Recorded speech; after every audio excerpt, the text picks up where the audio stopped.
country, talking to the radio announcers, the church people and the street people, telling them that God has smiled on me. God has smiled on you if you got breath in your body. If he woke you up this morning and started you on your way. But I want to tell you some stories of people that God smiled on. We know the story of Dr. Martin Luther King, how he started way back in Montgomery, Alabama in 1955, trying just to get dignity, trying to get respect. And he went all the way to the mountaintop. But he didn't forget about the brothers in the valley. He didn't forget about those trapped in the alley. And I hear Brother Martin King saying, God has smiled on me. He's been good to me. Let me tell you, God has smiled on me. He's been so good to me.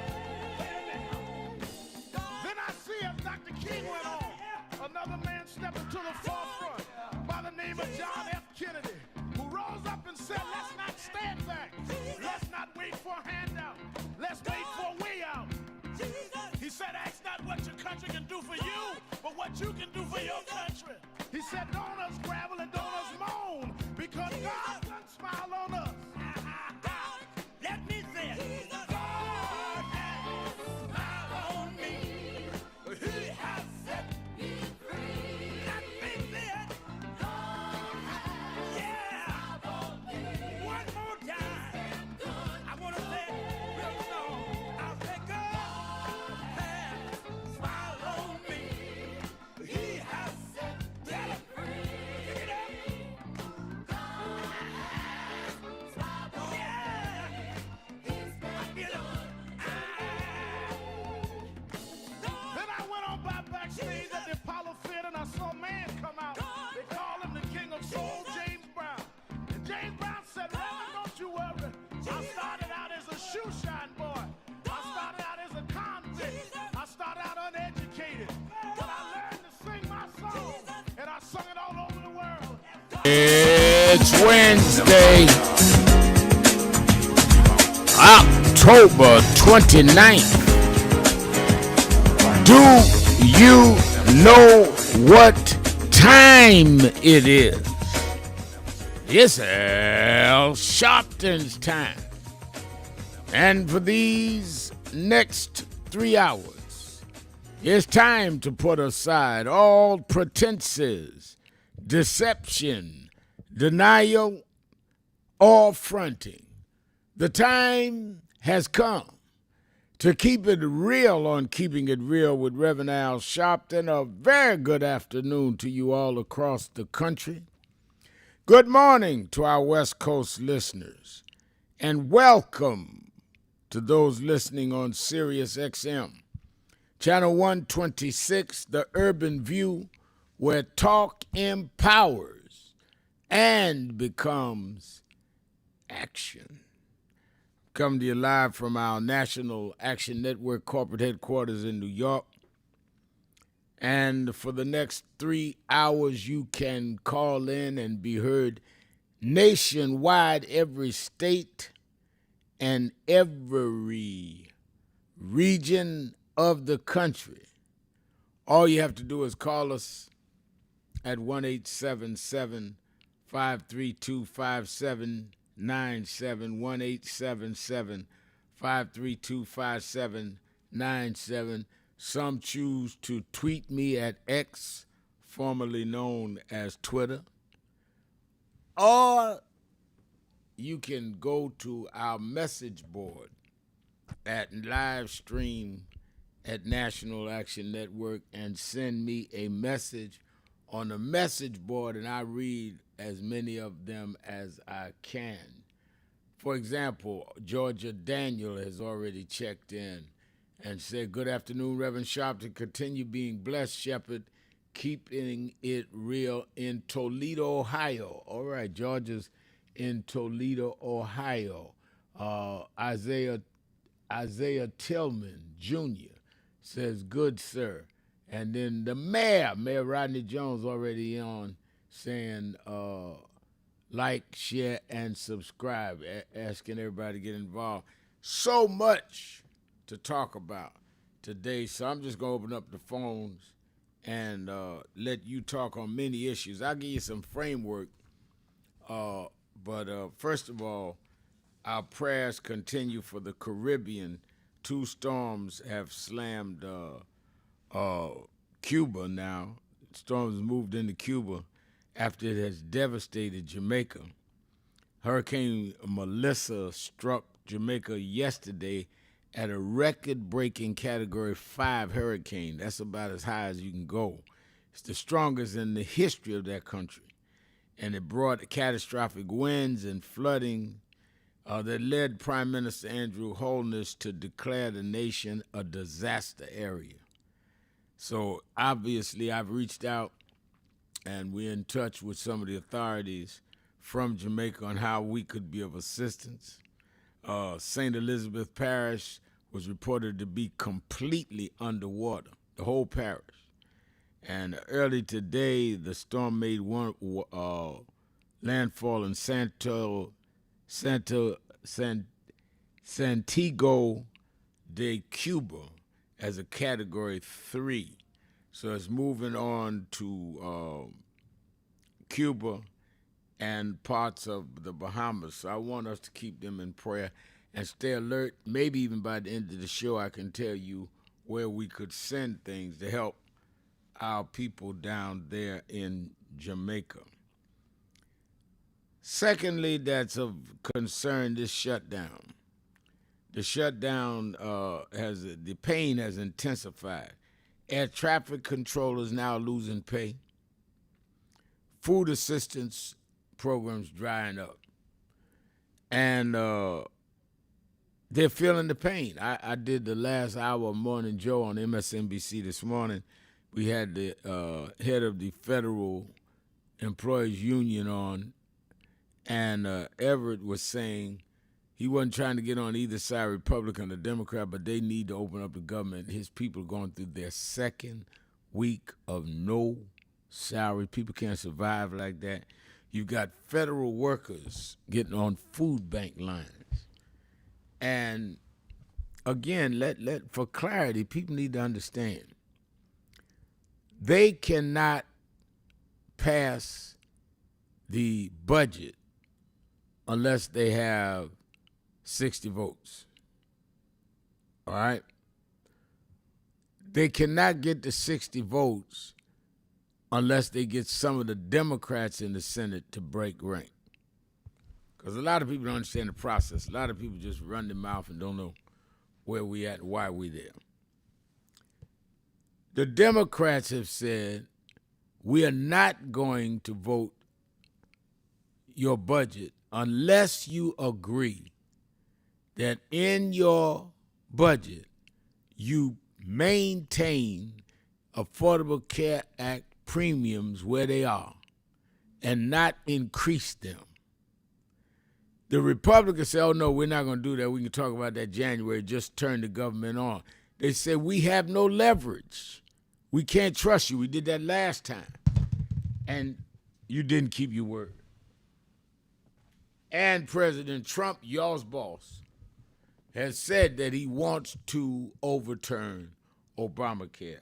So this whole standoff is about the Democrats saying, we're not going to vote to fund the government until you commit to the premiums that would increase health care for about 23 million people and eliminate a lot of things that we think is necessary. That's the standoff. So I understand the pain of the government workers, and I understand the pain that healthcare people would get. On top of that, healthcare recipients would get in terms of the premium.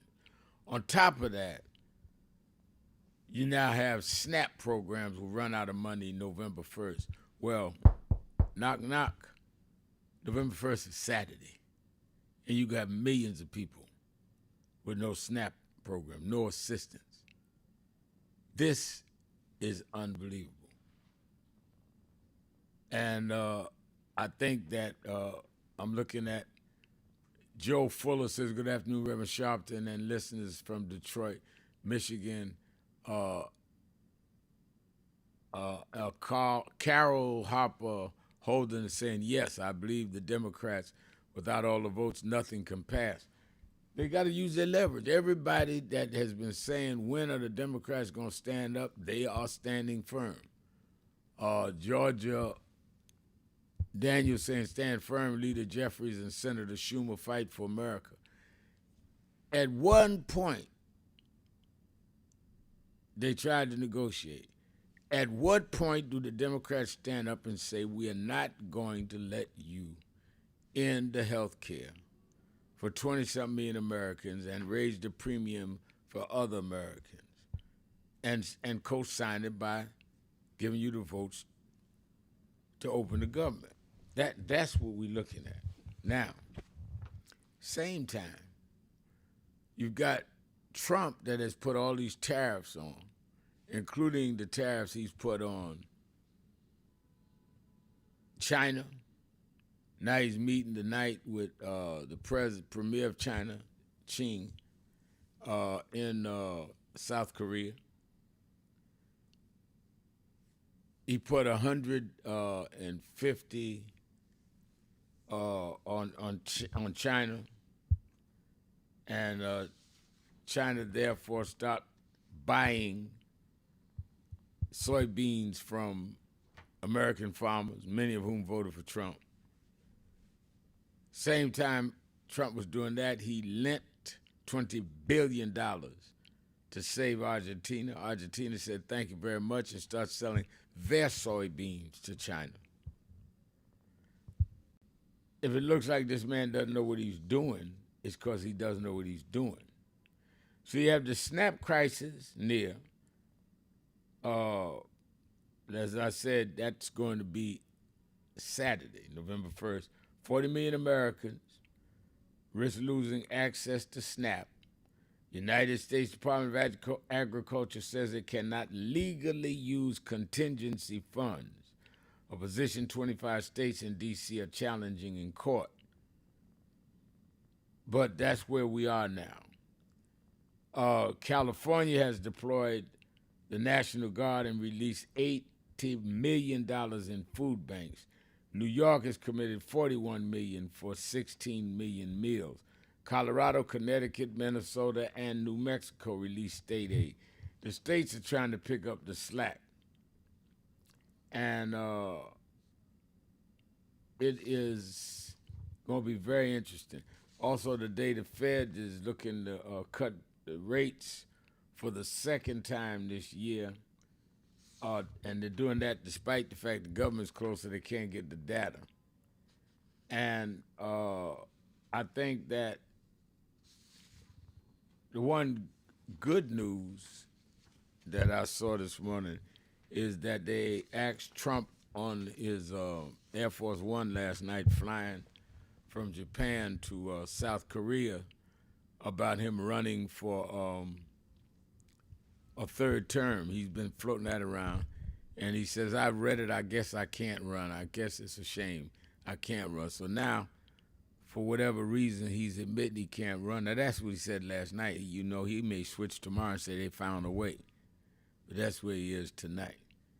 All right, let's get ready to load up our callers. And I see some of you on the board. Evangelist Ramsey is weighed in. Good afternoon, Reverend Sharpton, everyone. Psalms 23 is real talk. Do you really believe it?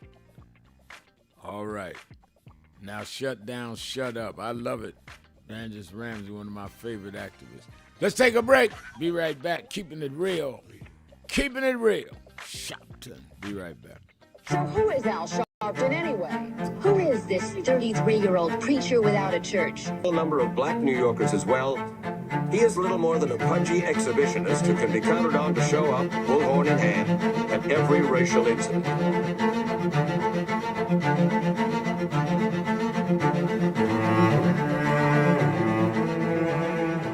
I often quote Mark Twain saying, the two most important moments in life is the moment you are born and the moment you find out why you were born. I had a very troubling conversation the other day that prompted me to do this little video. Young man that I've known a while came to me, and he was crushed. I mean, really crushed, because people were criticizing his work. He's in the ministry, but he's also an actor. And he said he couldn't understand why people were jumping all over, criticizing him, trying to find scandalous and derogatory things about him. And I told him, I said, you know, you very young. You don't know the road I've traveled. They call me everything but a child of God. A blabbermouth, a loudmouth, too flamboyant, an agitator, a racist, I had to learn. Yeah, right. I was not defined by how others saw me. I was defined by how I saw myself and whether I was being true to myself. Some of you watching this don't like me. And it doesn't matter as long as I know what I'm doing. And I like me for being real. So I'm doing this video to say to you, whoever you are and whatever you do, you may not be in ministry or social justice, none of this stuff, but don't live your life worried about opposition or people that don't like you. You can turn that around. Use me as an example. The same people that called me a scam artist, a con artist, a sellout, or racial hustler and all, I kept going.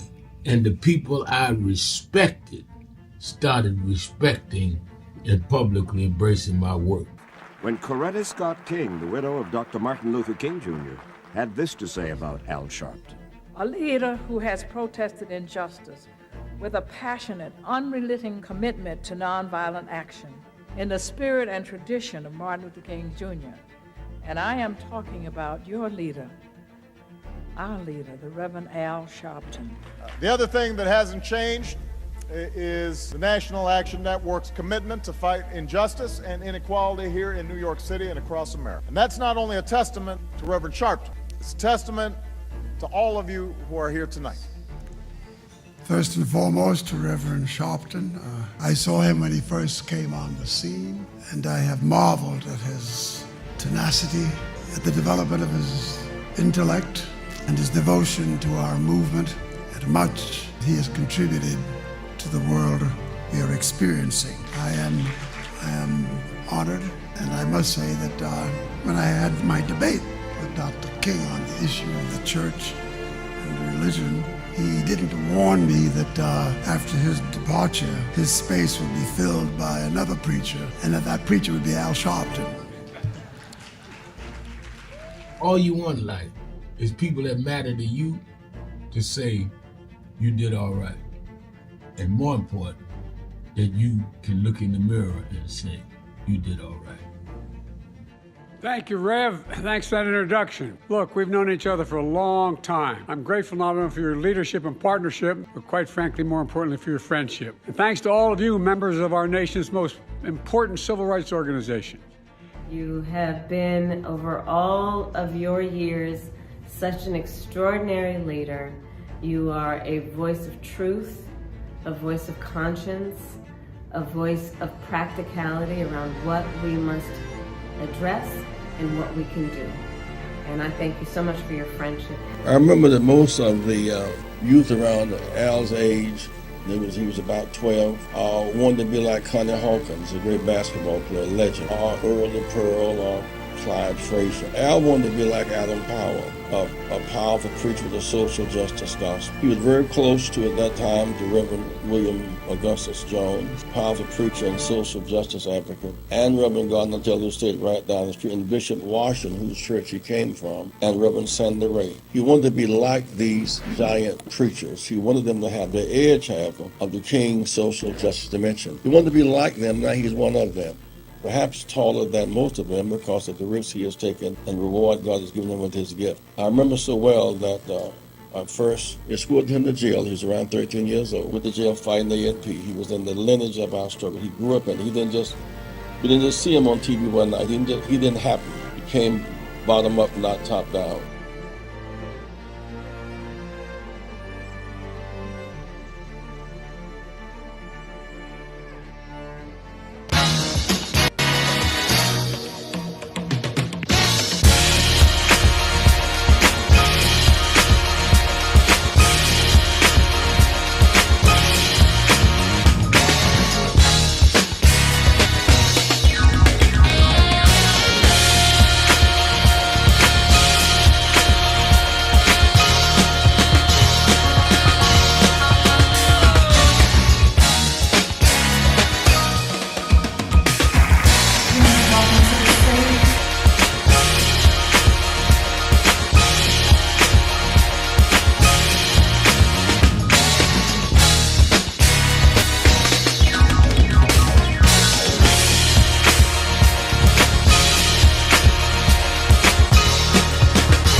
first and tried to turn it into a nightmare.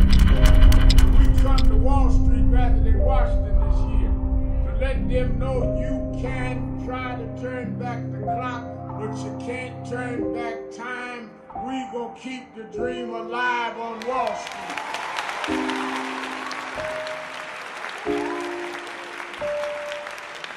It's been a long time coming, but I'm 1968. Dr. Martin Luther King was killed in Memphis, Tennessee. And it has been the commitment of National Action Network for always in the month he was killed to let them know they killed the dreamer. I have a dream today. They can't kill the dreamer.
You're live, sir.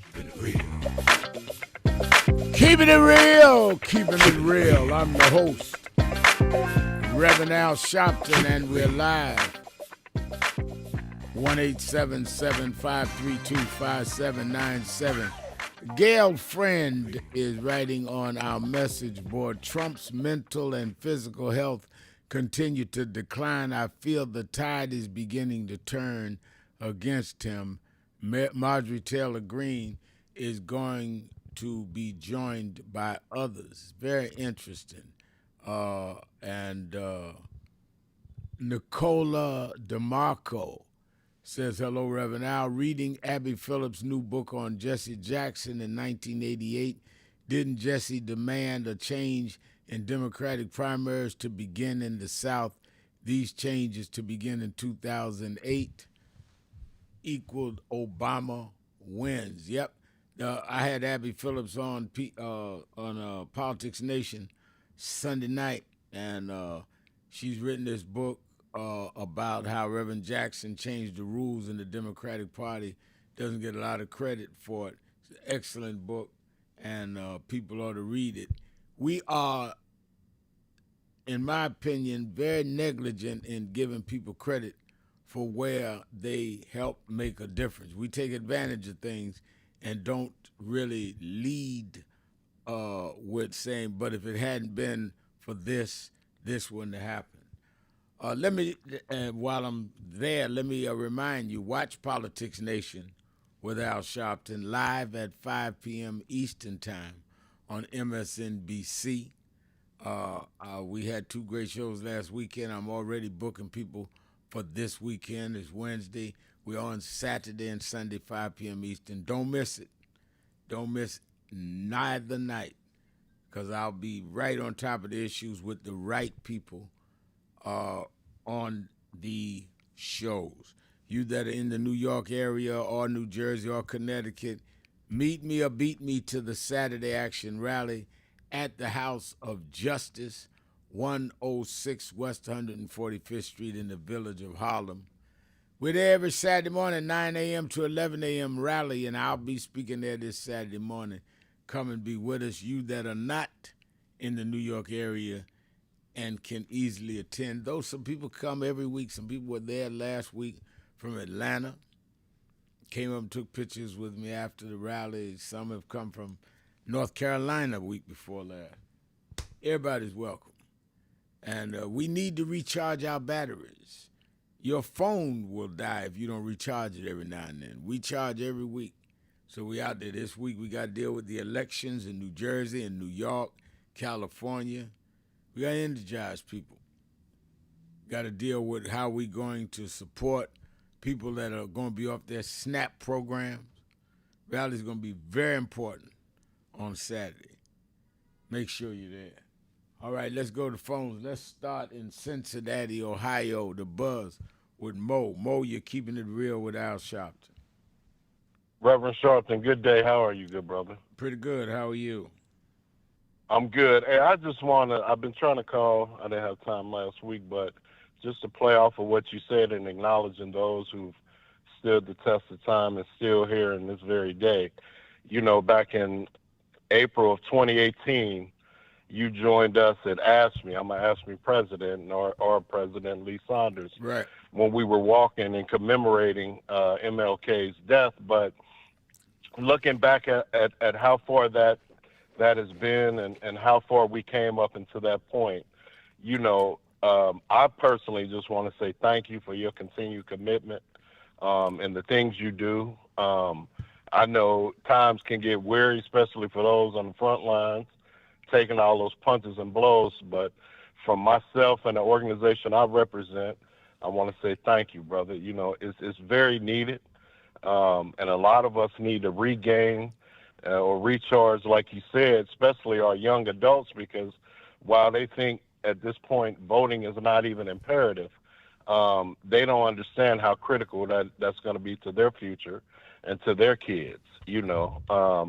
So I just applauding you, man, for your continued success, your organization, NAM, and I'm actually hoping that the Cincinnati office can kind of be revamped. I'm trying to get some of my members in line to really start taking a more hands-on, personal approach and understanding how these issues are impacting the village at large. I'd love that. Well, stay in direct touch with me. I'd love to see Cincinnati revamped, and I love a lot of our callers come from the Buzz. I'd like to come in and do something with ASME and a local Cincinnati chapter. So let's do that. We'll definitely set it up. I'll call this week, get you my name, information, and everything. I'll jump right on. Well, share share that information with Lee. We could try to get something going. Let's do that. And Lee's on our national board. We are very close. Yes, we'll definitely get it going, man. I appreciate you once again, brother. I appreciate the call, Mo. I really do. Thank you for the call. And let's go to the mayor. Mayor Rodney Jones is on from Queensbridge Houses in Queens, New York. Mr. Mayor. Hey, good afternoon, my shepherd. How are you today? I'm doing well. How are you? I'm okay. Yeah, I just want to pray for the people of the family, our people, black and brown people from the Caribbean islands. Keep them in prayers, you know what I'm saying, and give them, hopefully, you know, they come through this devastation, you know, and hopefully this Trump administration will help. No paper towel throwing, none of that nonsense. Right. They need boots on the ground, need some serious help, you know. This part, you know, I just hope he does the right thing. But I want to get at, because you're very knowledgeable, can you explain to the listening audience what democratic socialism is? A lot of people are using this term as a dogwood, especially these Democrats that's running against Mandani. Now, you remember Joe McCarthy used to use the term communist, called Martin Luther King communist and all this nonsense. Can you please explain to people? Well, I mean, socialism is basically I mean, some people have different definitions of it. Basically, right. Democratic socialists believe in a workers' priority economy. They believe that that you should not be rewarding the money guys or the rich, that you ought to be taking care of the workers, and that we ought to deal with affordability, that the wealthy ought to pay their fair share or more Hold on a minute, Mr. Mack. Let me take the break. I'll come right back. Keep it in real. Okay. Sharpton, be right back. Some of you forget where you come from and forget how you got there and act like you got there because you were qualified or that you had a good resume. But some of us had to pay a price for your resume to even be read. Some of us had to take nights in jails and licks upside the head or shut out of boardrooms like Byron so you could walk down red carpets and act like you got there by yourself. So I received this award with a special place in my heart and on my shelf because I'm getting it from a freedom fighter who never forgot where he came from and how he got there.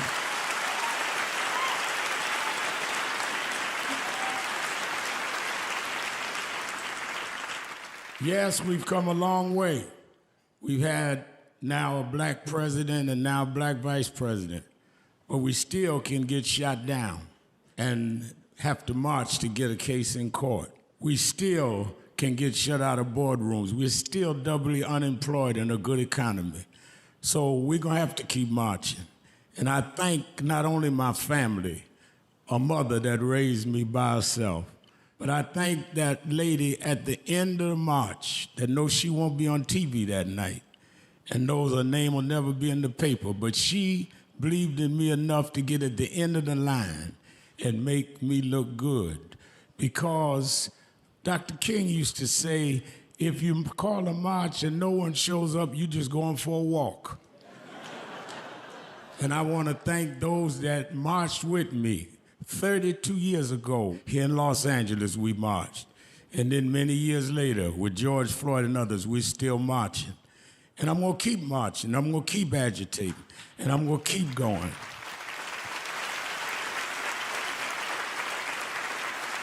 Until we don't have to do it anymore. Eddie, known you a long time, Mariah, Chris and your kids. And I promise you this, the only thing that I really live for is I get up with this dream that every bigot, every racist, everyone in this country that hates will say, damn, he's up again.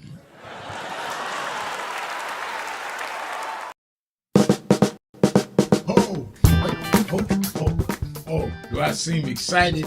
I am excited because this Saturday, the National Action Network Saturday Action Rally starts live on WBLS 107.5 FM in New York. We're going to expand. Every Saturday morning, we're live on WBLS 107.5 from 10 a.m. to 11. You'll hear the message. You'll feel the energy. You'll be involved. You won't be sitting around talking about, oh my God, look at what's happening. You'll be involved in dealing with what's happening. I'm excited. And you should be excited to turn on WBLS 10 a.m. every Saturday morning. I have a message for you. And if you want to, you can come to the House of Justice and be there live. 145th Street and Lenox Avenue. We kick off at 9 and we don't stop until we deal with getting our people energized.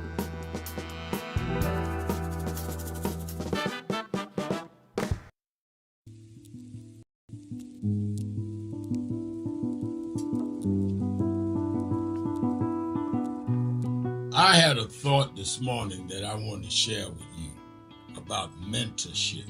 I am able to do a lot of what I do because I had great mentors, but there are correct ways and incorrect ways to mentor people, in my opinion.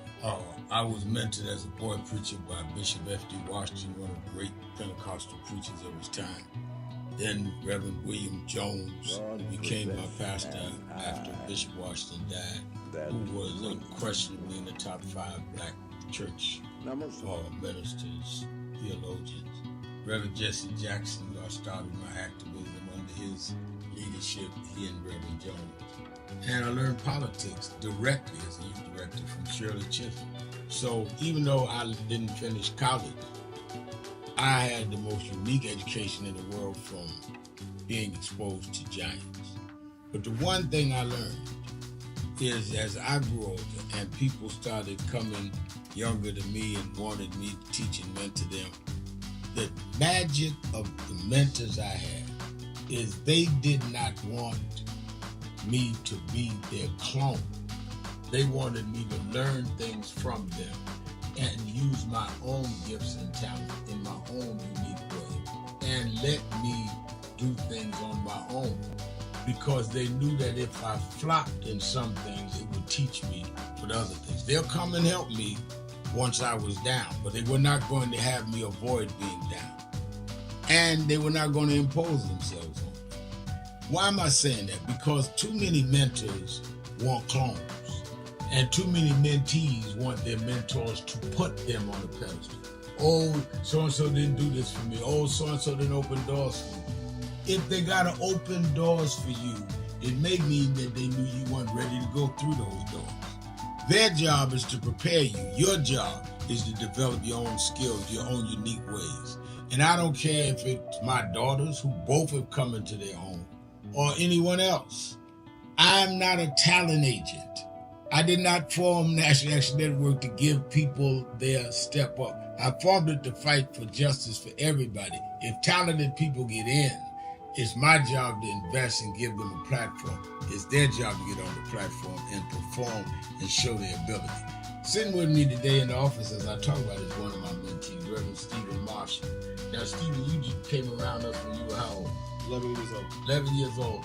You just turned 40 and now you're called to the ministry? Yes, sir.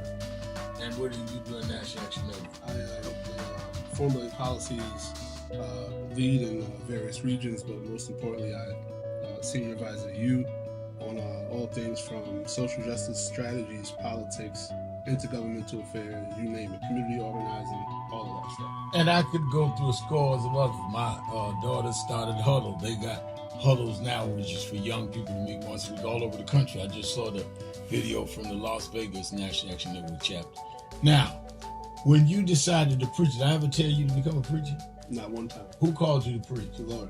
All right. And did I say go to this school or that school? No, sir. Did I open this door, that door? Did I tell you be ready when the doors open? Always be ready and prepared. And that's what I'm saying. Get you some young people than you that you can help along the way.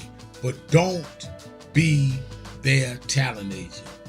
Their talent must speak for themselves. And anybody that grumbles with you about so-and-so didn't do something. 532-5797, 1-877-532-5797. Talking to our callers at that number. Now, so I was talking to you, Mr. Mayor, and you asked about democratic socialism. Yes, so basically, they are a workers-based, not a wealthy-based kind of system is what they project. I think the formal definition says, and I'm going to read it because I, during the break, pulled it up. It says a democratic socialist is someone who advocates for a political and economic system, and watch this, is very important, in which the means of production are owned and controlled socially or collectively, but organized through a democratic government rather than through authoritarian, centralized, or bureaucratic rule. So that's basically, I agree with that definition. It's basically where the democracy, the people control the means of production, people control where the economy goes, not the people at the wealthy top, which we call oligarchs. That's basically what a democratic socialist is. Right. And what I want to say is, because they've been using it as a dog whistle lately, and Trump has called Mandami communist, and that's out of Joe McCarthy's playbook. That's right. You know what I'm saying, Rev? That's and right. It's just slanderous. It's slanderous because, you keep saying something more than once. You know how you said Sleepy Joe, he's a Hillary, crooked Hillary. Now he's using this term, communist. Come on, you know what I'm saying? Like you just said, Martin Luther King had socialist beliefs. He didn't he wasn't part of the Socialist Party, but he had socialist beliefs. So people got to get off of this stuff. They keep using it as a dog whistle. I just want you to confirm, give some people some knowledge about this, Rev. I thank you, my shepherd. God bless you. No doubt about it. And I thank you for your call. And I think that people need to understand They tried to make Dr. King a communist, and because some of what he advocated had communist in their mind communist views. Some did have some democratic socialist views, not communist. But let's not forget, Nelson Mandela was a socialist. So I mean, this is nothing to be afraid of. You know, the main differences between communists and socialists is the ownership of property. In socialism, there's public or cooperative ownership of key industries, but citizens generally own their private property and some private businesses. Communism, all property is collectively owned, and there's no private ownership at all. So there's a big difference between socialism and communism. All right, let's go to Disco Brian in Philadelphia, Pennsylvania. Disco Brian. Reverend Sharpton, thank you for calling, for answering and taking my call. I do not want to take up any precious time, and personally, the only person, anything close to mayor in New York City that I have any reason to be loyal to is the one you just talked to, Mayor Rodney Jones. So with all that real love and respect, Rev, I agree. I have many democratic socialist. Most of my values align with what you just explained, but there's a difference, right? And I think you agree that there's a difference between Dr. King's democratic socialism and the organization Democratic Socialists of America, right? There's a difference between what? Between Dr. King's stated democratic socialism, which you just explained, and the official organization called DSA, or Democratic Socialists of America. Oh, yeah. Yeah. Well, Dr. King was philosophically in accord with some socialist views. I don't even think there was a DSA when he was alive. Right. And so, see, that's my problem with kind of Mom Donnie always promoting DSA, and Bernie Sanders promoting it, and AOC promoting it, and Rashida Tlaib, is that the DSA official organization, right, has taken positions that Dr. King would be. Now, I don't know, Rev, but I consider you bearing King's torch, so you can tell us. But, I mean, DSA pledged solidarity with Maduro's dictatorship in 2017. I mean, Rev, did you ever pledge solidarity with Maduro? Ever? Yeah, I do not know what DSA did. I never have pledged solidarity with Maduro, no. Right. And then also they blamed NATO and the West for Putin's genocidal war on Ukraine in 2022. And then, just to be clear here, y'all, DSA posted this official declaration on November 4th, 2024, a declaration that read, "Workers deserve better than Harris versus Trump." So, Rev, you reminded us recently that Dr. King welcomed conflict within his flock. As I think, did Andrew Young, did you have a conversation with Andrew Young about that? Yeah, Andrew Young said that. That's correct. So, Rev, what I love about you is pretty much everything, but one of the most important things you do is you welcome conflict the way King did within your flock. And I want to let your audience know that they are correct to not trust me by the sound of me. I am painfully white in voice and lack of melanin. And the group that I trust least are white people, especially the ones who raised me, even though I love them. Because, we love our adversaries, we love our enemies, as Jesus teaches us. And I'd like to ask you about that, Rev. But before I do, especially white leftists, Rev, I don't trust them the most because I once was one. And then thanks to your amazing grace, thanks to finding Keepin' It Real 19 years after it started on the air, I wish to God I had found this show way sooner, because this whole time I've been listening to a bunch of other stuff, from Brian Lair to whatever. And Rev, I was lost, but now I'm found. I was blind, but now I see, because I found the fount of true democracy, which is what you do every day from 1 to 4.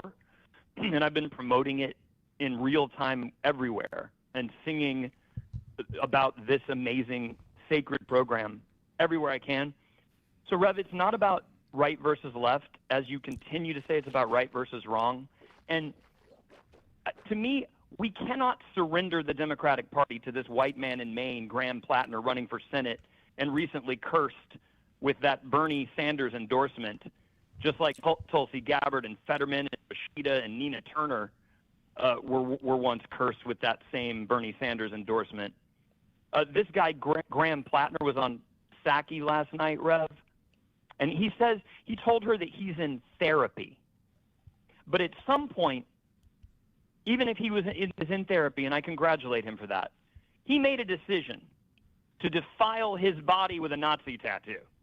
And he's a veteran of the same military my grandfathers fought in to purge the world of the cancer of Nazism, even though my grandfathers essentially came from some Nazi roots, you know? And so I support Graham Plattner's right to go to therapy and become a leader in, I don't know, Mankind Group. Or better yet, what would be even better, Graham Plattner, if you're listening, is to become a lifetime member of National Action Network to prove your commitment to my commitment, which is, again, for anyone listening who's concerned about what my agenda is overturning white supremacist, patriarchal, monopoly, and monarchical capitalism.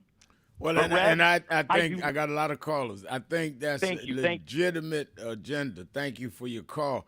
And I think that you are correct, Disco Brian, to hold the progressives and the people left of center as accountable as we hold people in the center and as we hold people on the right. I'm reading on our message board, forensic accountant saying all of those people he mentioned, Sanders, Tlaib, et al., are anti-Zionists. And they are.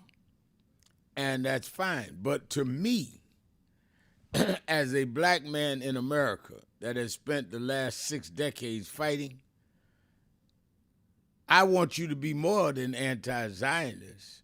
I want you to be pro-fighting for our people. And I do not understand people that are global progressive, and when it comes to issues of concern right in their own country, I'm talking about black folks, they're missing. They want blacks to support progressive movements, and in many cases we should, but then they don't support black causes. And that's where the rubber meets the road with me.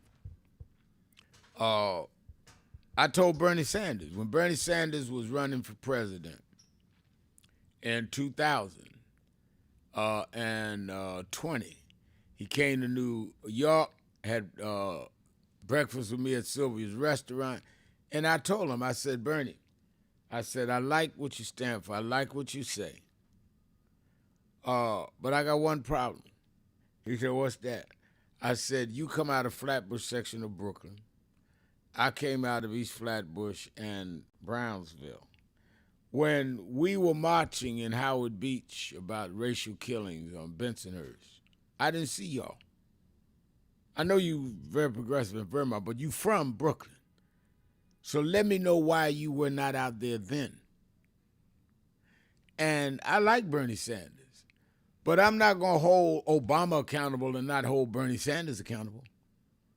And I'm not going to hold one person to a certain standard and not another. So don't ask me to be with you and then expect me not to ask you to give me your record of where you were with me. I'm just real clear about that. Let's take a break. 1-877-532-5797. 1-877-532-5797. Sharpton, keeping it real. Be right back. So it's become almost an unhealthy habit how much I'm listening to Keep It Real, because it is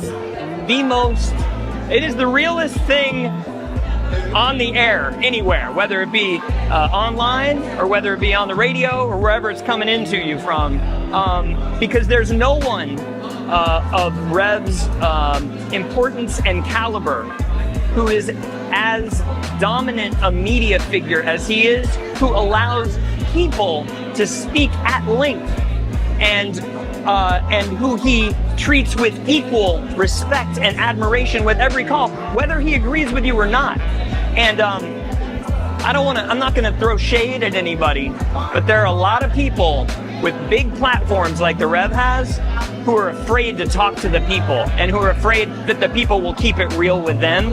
And he never shies away from anything any of us want to talk to him about. And he doesn't shut you up. It's not a soundbite, it's a conversation. So I would like people in media to learn from this man who is carrying MLK's torch. Don't be afraid of people. Listen to them, respect them, and stand in God and stand in truth. Thank you, Nan. Thank you, Rev. Thank you, everybody who puts this together and sends it out across the world, because we need much more of it. Bless you.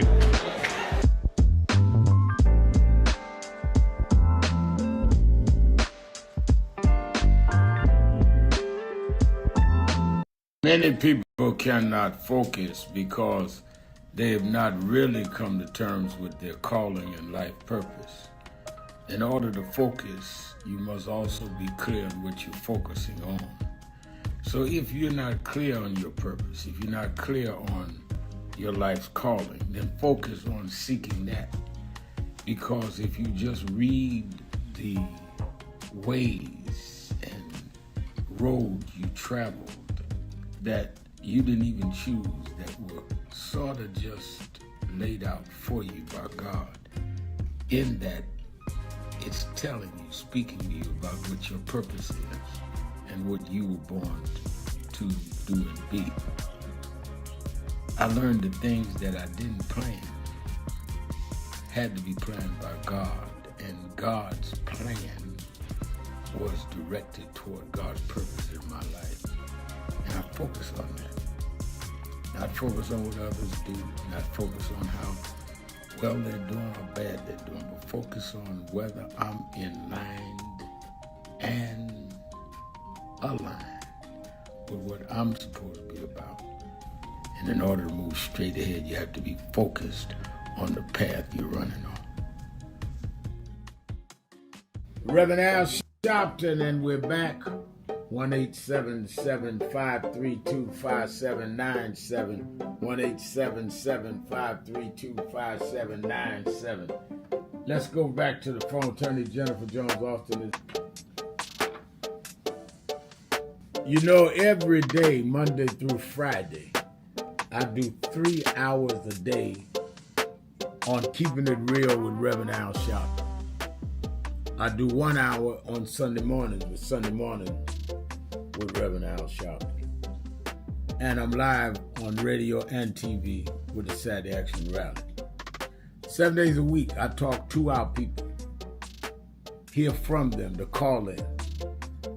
I'm sick and tired of people talking for people that they don't talk to. So go on www.nationalactionnetwork.net. Listen to my show, call in, express your opinion. You don't have to agree with me. But let's start talking to each other rather than about each other and lecturing at each other. Let's keep it real with Sharpton.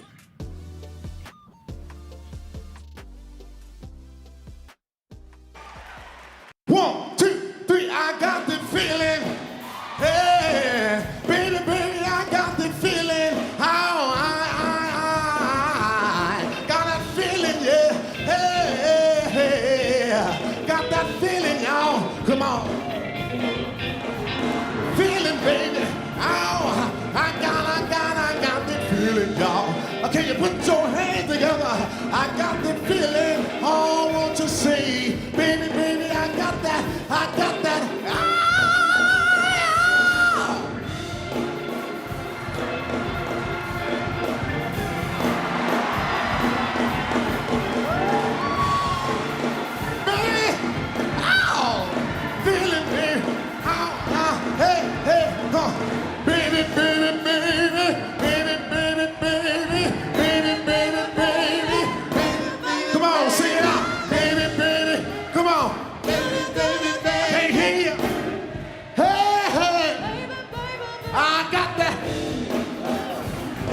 Thank you so much. My name is True Osborne.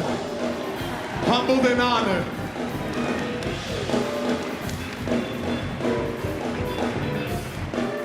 All right. No justice. No justice. No justice. What do we want? What do we want? We are the sons and the daughters. We gotta stand up and make it loud. Just like our God told the Pharaoh, let my people go, go.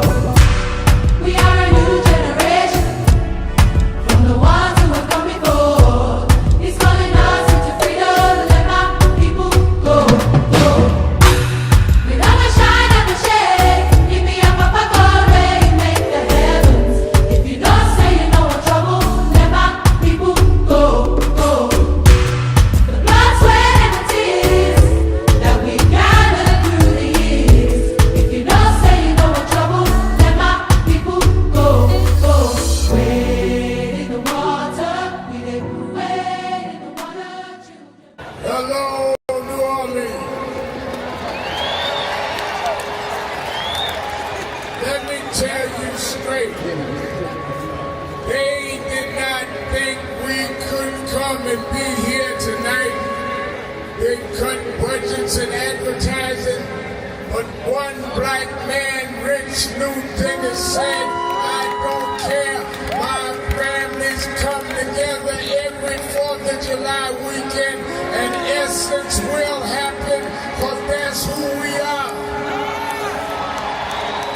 Give a big hand to Rich New Dennis for bringing us back.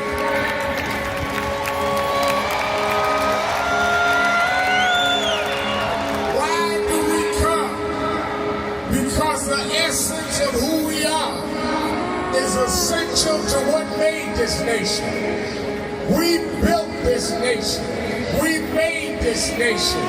We created the essential dollars that this nation lives off of. We don't care what bill they pass. We will not back up. We will not back down. We will not give in. We will not be chased out. We don't care who's in the White House. We will organize our house, house by house.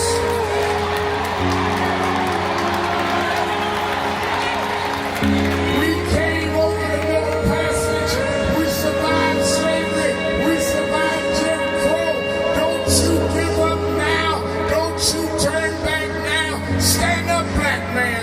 Stand up, black woman. Reclaim your dignity. Reclaim your place. So we stand with the Black Global Black Economic Forum. We stand with Essence Magazine because that's who we are.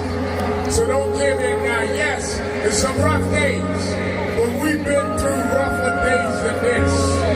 Yes, Trump is a bad dude, but we beat badder dudes than Trump. So let's party with a purpose, because our rhythm and our music reminds us who we are. Because we can smile through our pain and organize for our gain. Let's stand up and let's celebrate who we are. Thank you, God bless you.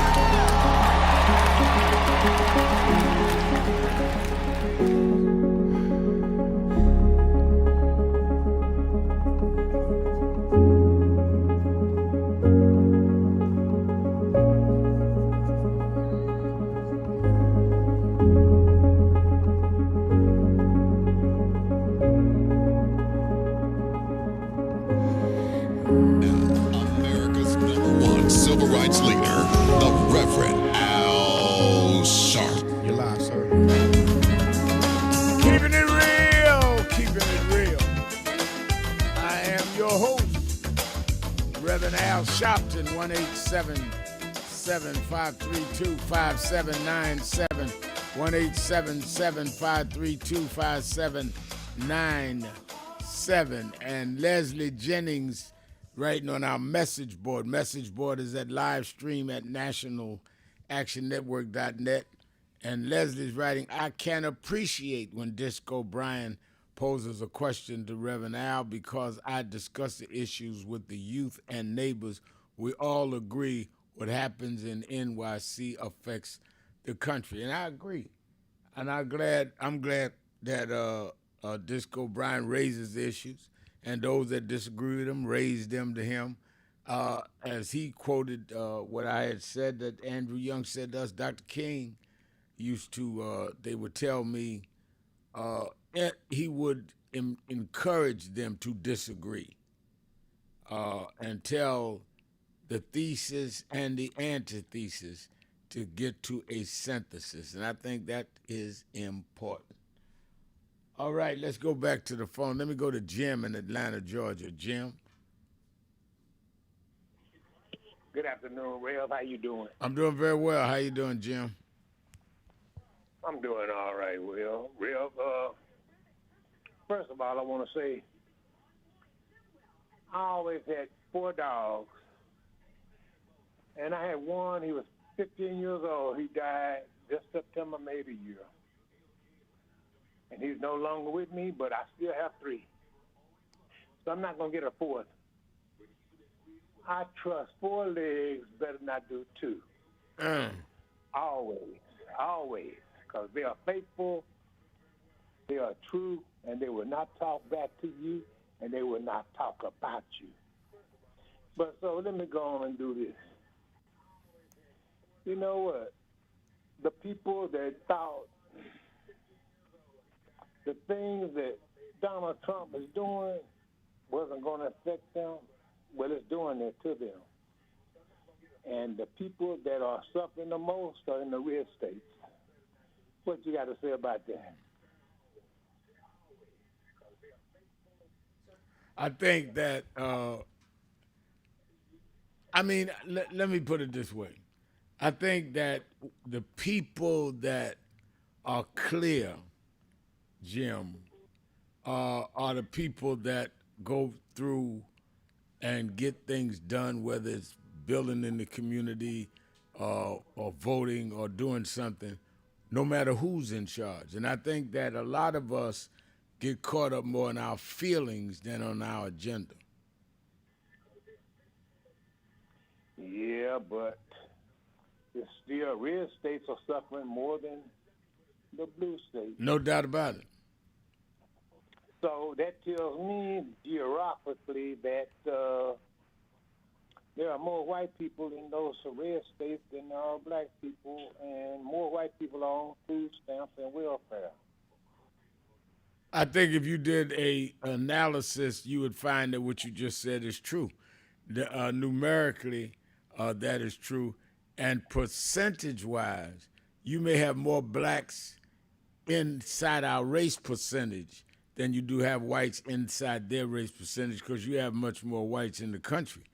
But proportionally, it's the same thing.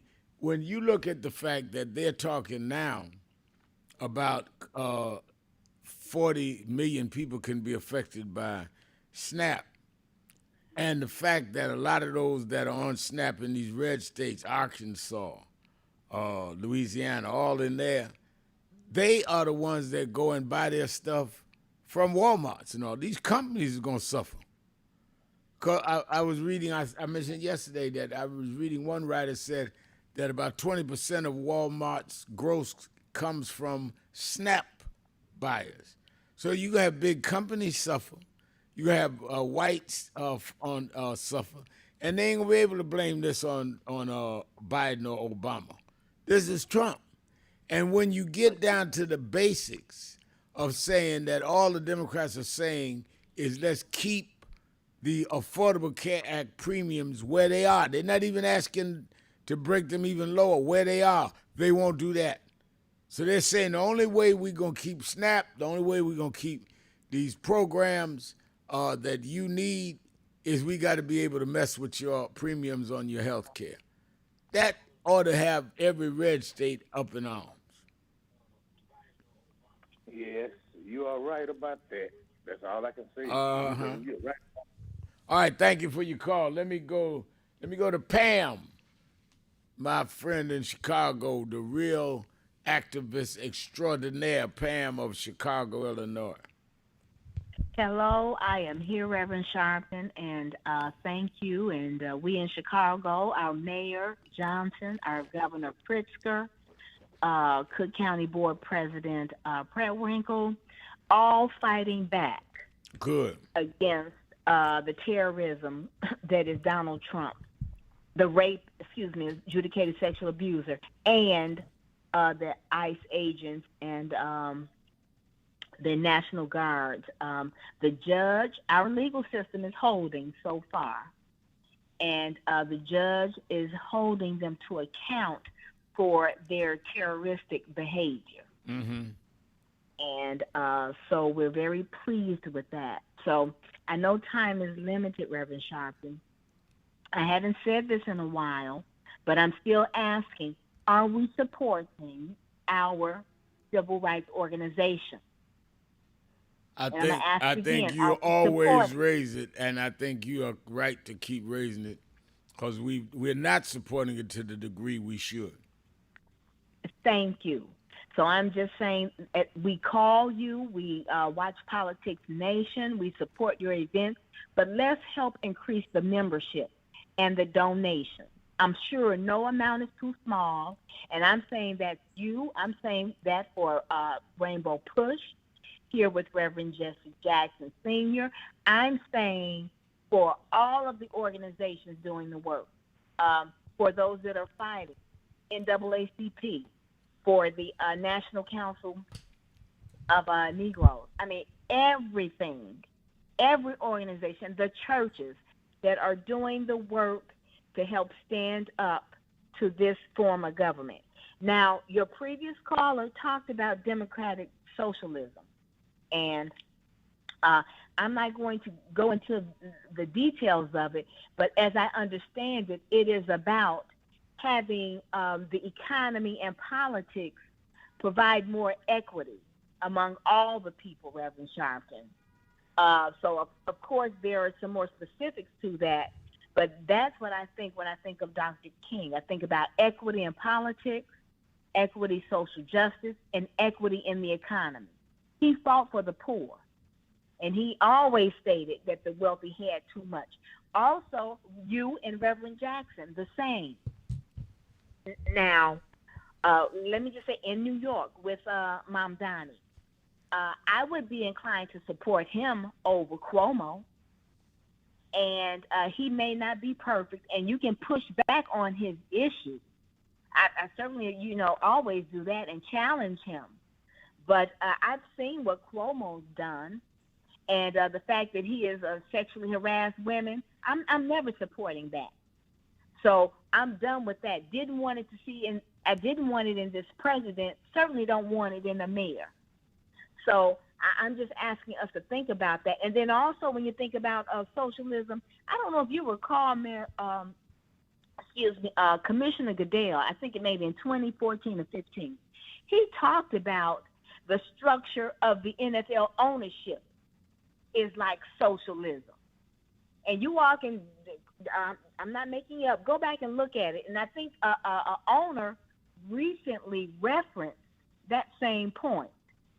So the wealthy people know all about socialism and what it's doing for them and their organizations, Reverend Sharpton. I'm just going to be clear. And then also, we hold Bernie Sanders accountable for when he's wrong, but when he's right, let's call it out too. Because he supported, right? He supported Reverend Jesse Jackson Sr., in his presidential bid. He did. When many others didn't. He did. So I'm just asking us to call it all out, call the balls and strikes as they are, and then let us make the decisions. I'm not so much concerned with the democratic socialism. I'm concerned right now with the racism, the fascism. And there are a group of people who have, two groups of people I know specifically whose ancestors and forefathers dealt with that, and that was the Italians dealing with Mussolini and the Jewish people dealing with the Nazis and Hitler. We need to hear more of those groups speak out against fascism and what's coming from this president. the tyranny, the terrorism. And as Vice President Harris said, the capitulation of all of our sectors.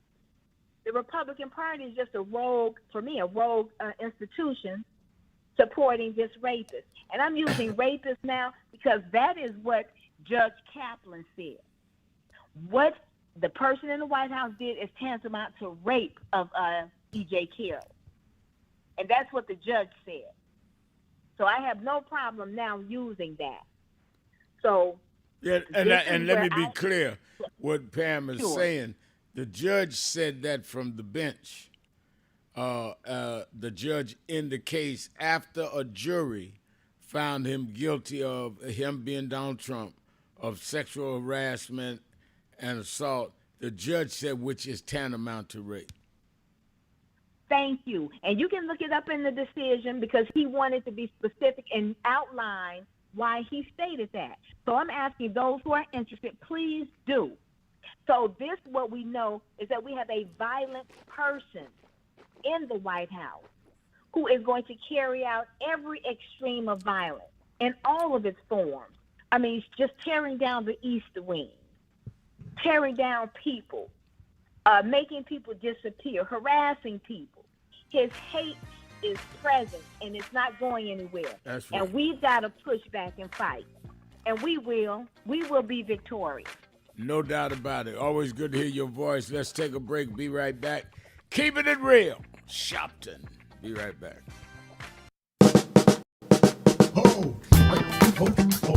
Oh, do I seem excited? I am excited because this Saturday, the National Action Network Saturday Action Rally starts live on WBLS 107.5 FM in New York. We're going to expand. Every Saturday morning, we're live on WBLS 107.5 from 10 a.m. to 11. You'll hear the message. You'll feel the energy. You'll be involved. You won't be sitting around talking about, oh my God, look at what's happening. You'll be involved in dealing with what's happening. I'm excited. And you should be excited to turn on WBLS 10 a.m. every Saturday morning. I have a message for you. And if you want to, you can come to the House of Justice and be there live. 145th Street and Lenox Avenue. We kick off at 9.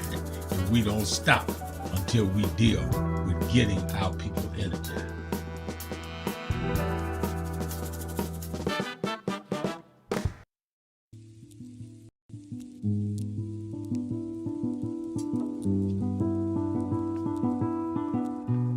I had a thought this morning that I want to share with you about mentorship. I am able to do a lot of what I do because I had great mentors, but there are correct ways and incorrect ways to mentor people, in my opinion. I was mentored as a boy preacher by Bishop F.D. Washington, one of the great Pentecostal preachers of his time. Then Reverend William Jones, who became my pastor after Bishop Washington died, who was unquestionably in the top 5 black church ministers, theologians.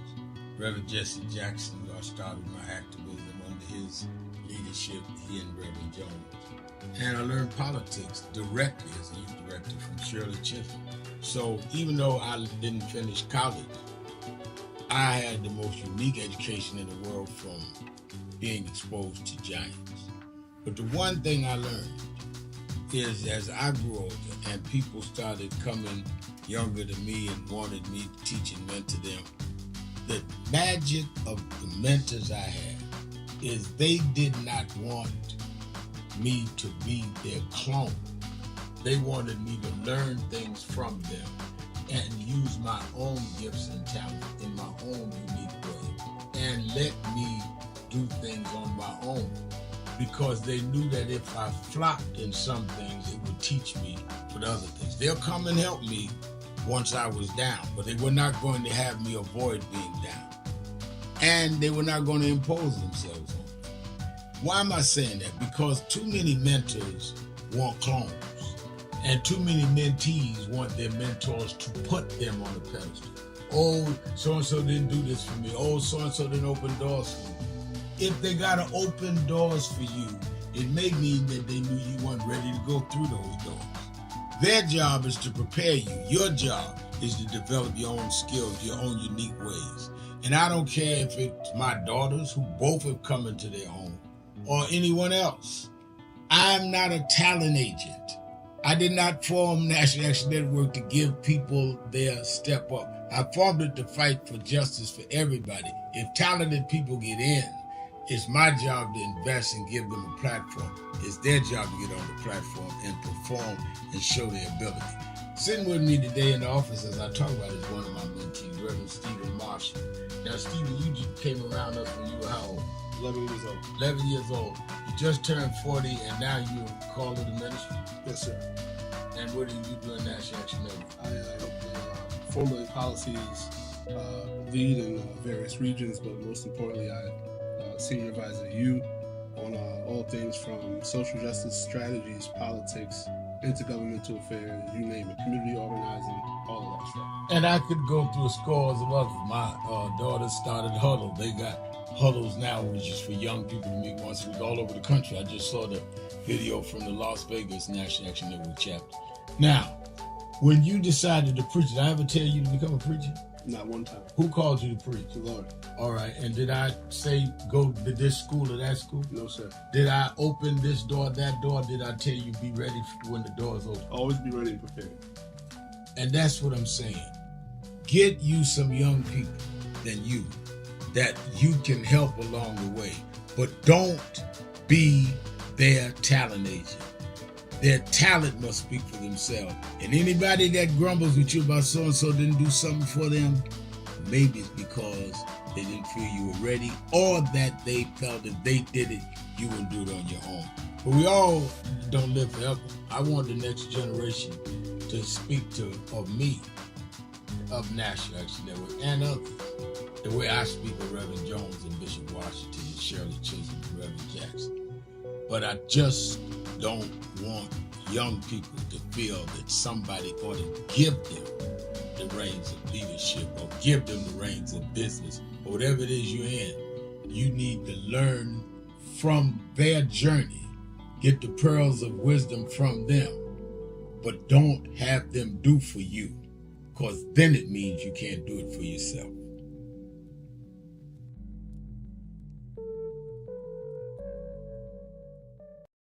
Many people cannot focus because they have not really come to terms with their calling and life purpose. In order to focus, you must also be clear on what you're focusing on. So if you're not clear on your purpose, if you're not clear on your life's calling, then focus on seeking that. Because if you just read the ways and roads you traveled that you didn't even choose, that were sort of just laid out for you by God, in that it's telling you, speaking to you about what your purpose is and what you were born to do and be.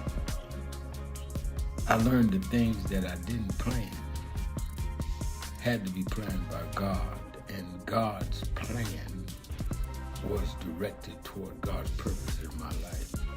And I focus on that. Not focus on what others do, not focus on how well they're doing or bad they're doing, but focus on whether I'm in line and aligned with what I'm supposed to be about. And in order to move straight ahead, you have to be focused on the path you're running on.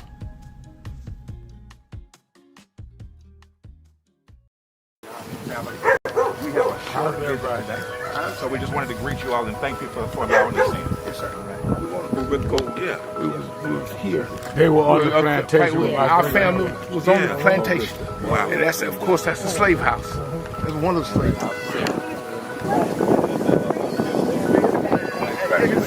Sir, it's been 13 years. That's right.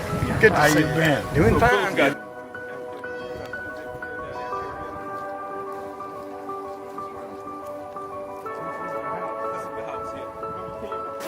Last time, and we Alexander Sharpton.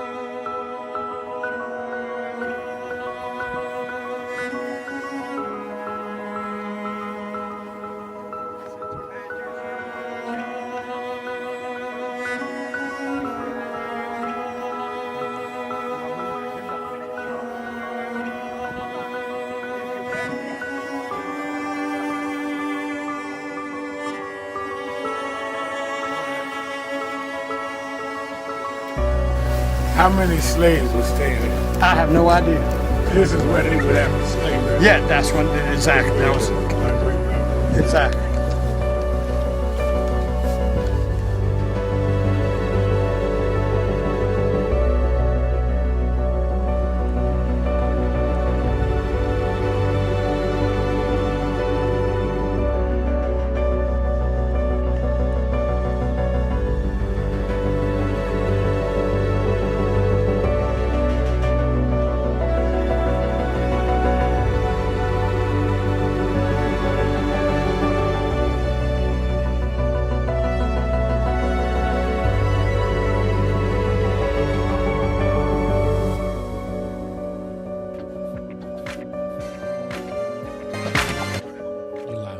Keeping it real. Keeping it real. I'm your host, Reverend Al Sharpton, and we're back. 1-877-532-5797. 1-877-532-5797. Twitter.com, The Rev Al. Let me go to Andre J. in Chicago. Andre J. Hello. Hey, good afternoon to you, Rev. Good afternoon.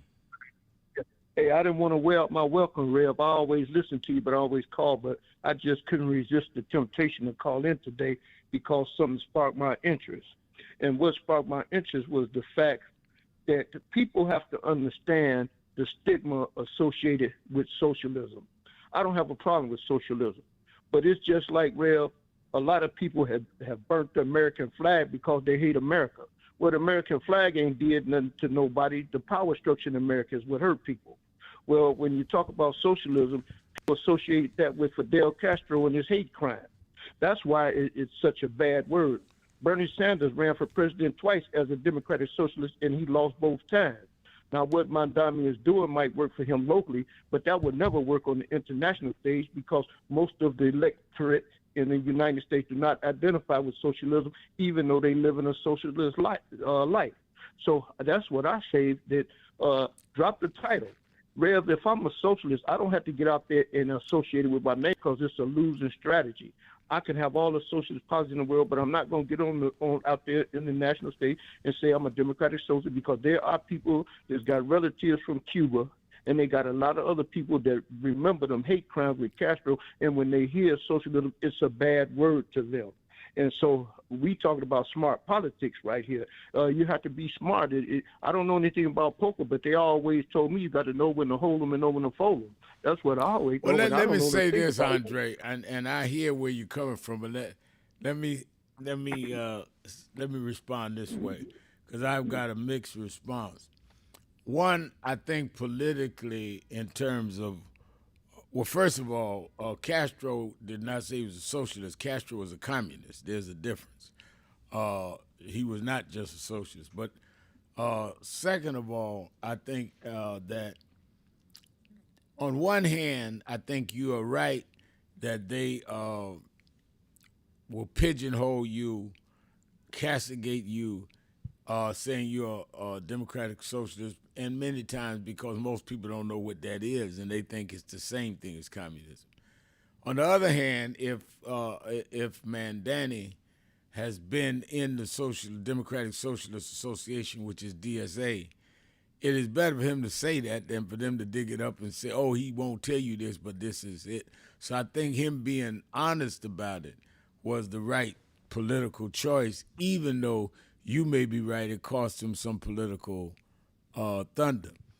But you have allegations on both sides. You have people that are supporting the opposition in New York, saying that to Mandani, that he's a democratic socialist, that he has programs that's not going to work, and that he is too close to some of the Palestinian movement.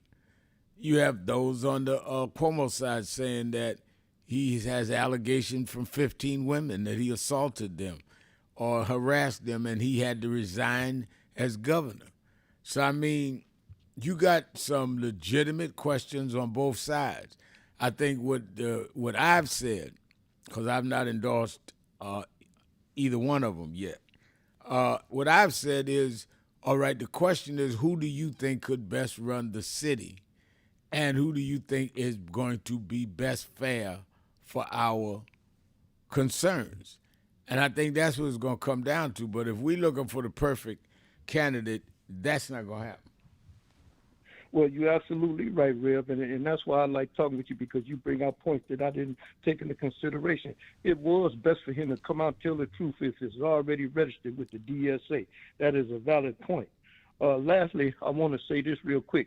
I've seen the same interview that Disco Brian watched. I watched the interview yesterday, too, and this is what the man said, Rev. The man said that he was in a dark place at one time when he had that tattoo on him, and he went and had it covered up because he realized it was wrong. Well, that's the same thing that Disco Brian just said he did. He said he was in a dark place, and he glad he found you. So, I mean, we can't criticize one person for changing their lifestyle and not changing the other one. This is the candidate in Maine? Yeah, exactly. It is that Disco Brian keeps talking about. Well, the man say he had a change of heart. He realized that having that tattoo was wrong, so he had it covered up. Well, Disco Brian said that he was wrong too. He probably would listen to Fox News too at one time until he found your station. That's what Disco O'Brien said. So now we can't just be selective forgiveness now. If you're going to turn around and say you changed your life around because you was once a racist or whatever, then allow other people to do it. Don't forget about Dick Gregory and his manager. Dick Gregory, because the manager said that he transformed because Dick Gregory's manager was once a racist. But then he got with Dick Gregory and he changed his opinion. Yeah, but I think you're right. I think the thing though that you have to keep in mind is that this guy was a Nazi supporter, a right-wing supporter, and now has gone all the way the other side and says that he's progressive, Democrat. Disco Brian, and he can talk for himself, was with the progressives. He wasn't with the right-wing racists. And he has said that he does not feel what they're doing is genuine. He's not changed like this guy. He wasn't a Nazi. This guy was a Nazi sympathizer. So I think that there's the difference there. I also think there is the difference in when let me put it to you this way.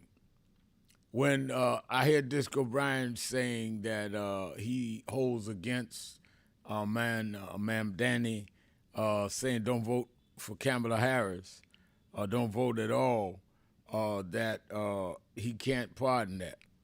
Well, I think that Ma'am Danny has the right to say maybe I made a mistake, maybe I was wrong, but Disco Brian has the right to say, but you're going to have to show me some evidence to prove it. I mean, I think that, again, we got to look at both sides of these arguments, but you can't make the guy in Maine the same as somebody that was on the right side and felt that they were not with the effective side. It wasn't like Disco Brian was on the other side. This guy was on the other side. Yeah, that's right. You're absolutely right, man. Dummy didn't say he was on the other side. Yeah, you're right, Reverend. Yeah, I mean, that's exactly what he said. But that is a good point. The guy, he done made an extreme turnaround. 180 degrees. And I'm not saying you can't do that. I'm not saying you can't do that, but I'm saying you can't expect people to believe it unless you do something that demonstrates that. Exactly. So that wasn't an issue of that. He believed in an ideology. It wasn't no mistake. I got what you're saying, Rev. That guy, that was his ideology. He didn't make no mistake getting that tattoo. That was his ideology at the time. Right. So you don't change that overnight. You know, it take a lifetime to live that down and change that. Thank you, Rev. I appreciate you. All right, let's take a break. We'll be right back. Keeping it real. Sharpton, 1-877-532-5797. 1-877-532-5797. Let me ask that question. I'd like some callers on that. When should we forgive politicians or any public figures for something? Is there a criteria we ought to have to where we decide if they do these amount of things or if they demonstrate this, that we forgive them for past things that we may disagree with? When do politicians deserve forgiveness? I'll ask you all. Give me some answers. 1-877-532-5797. Sharpton, keeping it real. Be right back.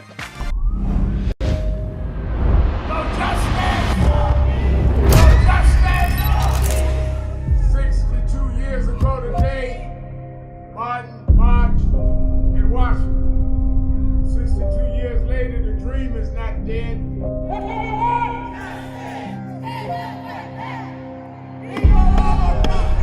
I'm here because I must be here. Democracy is not there for the pig, and you have to fight for democracy. That's what it is. What Trump will erase, we will replace. Is the dreamers in many cases have reversed and tried to turn it into a nightmare. We come to Wall Street rather than Washington this year to let them know you can try to turn back the clock, but you can't turn back time. We gonna keep the dream alive on Wall Street.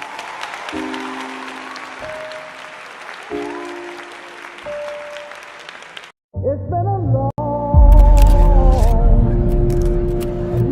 time coming, but I know 1968, Dr. Martin King was killed in Memphis, Tennessee.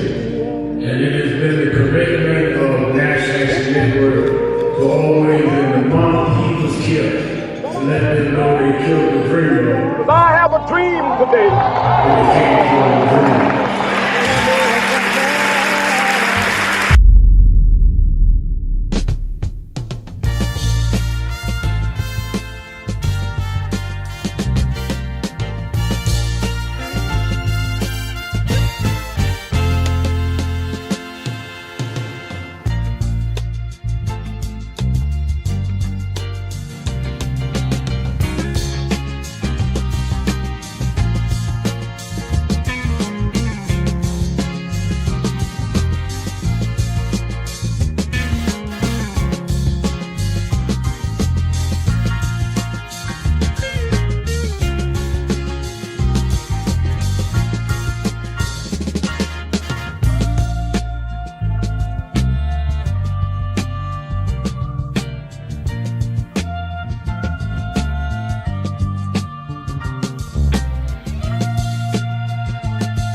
Some of you forget where you come from and forget how you got there and act like you got there because you were qualified or that you had a good resume.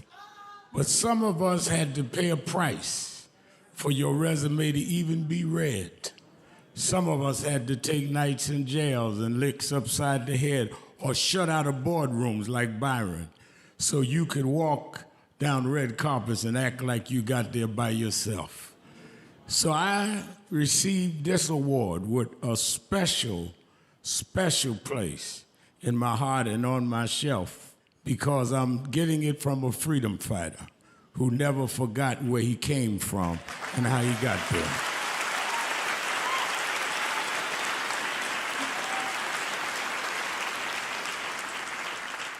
Yes, we've come a long way.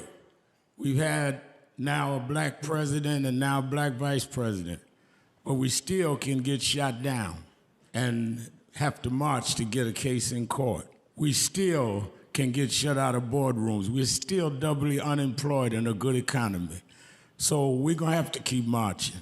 And I thank not only my family, a mother that raised me by herself, but I thank that lady at the end of the march that knows she won't be on TV that night and knows her name will never be in the paper, but she believed in me enough to get at the end of the line and make me look good.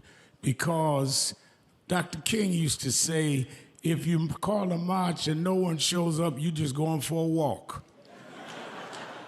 And I want to thank those that marched with me. 32 years ago, here in Los Angeles, we marched.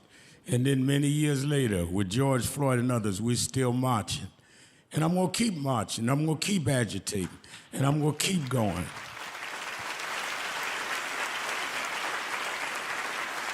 Until we don't have to do it anymore.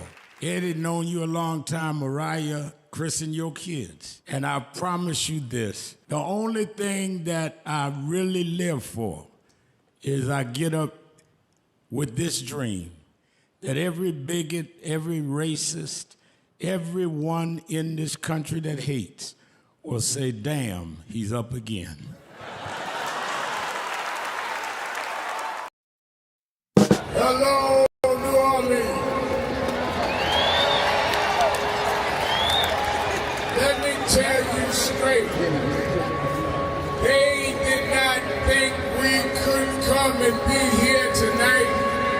They cut budgets and advertising, but one black man, Rich Newton, said, I don't care. My families come together every 4th of July weekend, and Essence will happen, because that's who we are.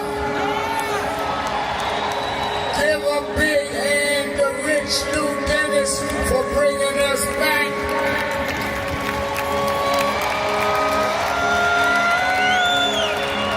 Why do we come? Because the essence of who we are is essential to what made this nation. We built this nation. We made this nation. We created the essential dollars that this nation lives off of. We don't care what bill they pass. We will not back up. We will not back down. We will not give in. We will not be chased out.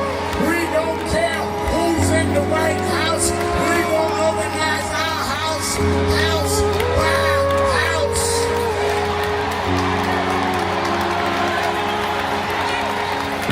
We came over the Middle Passage.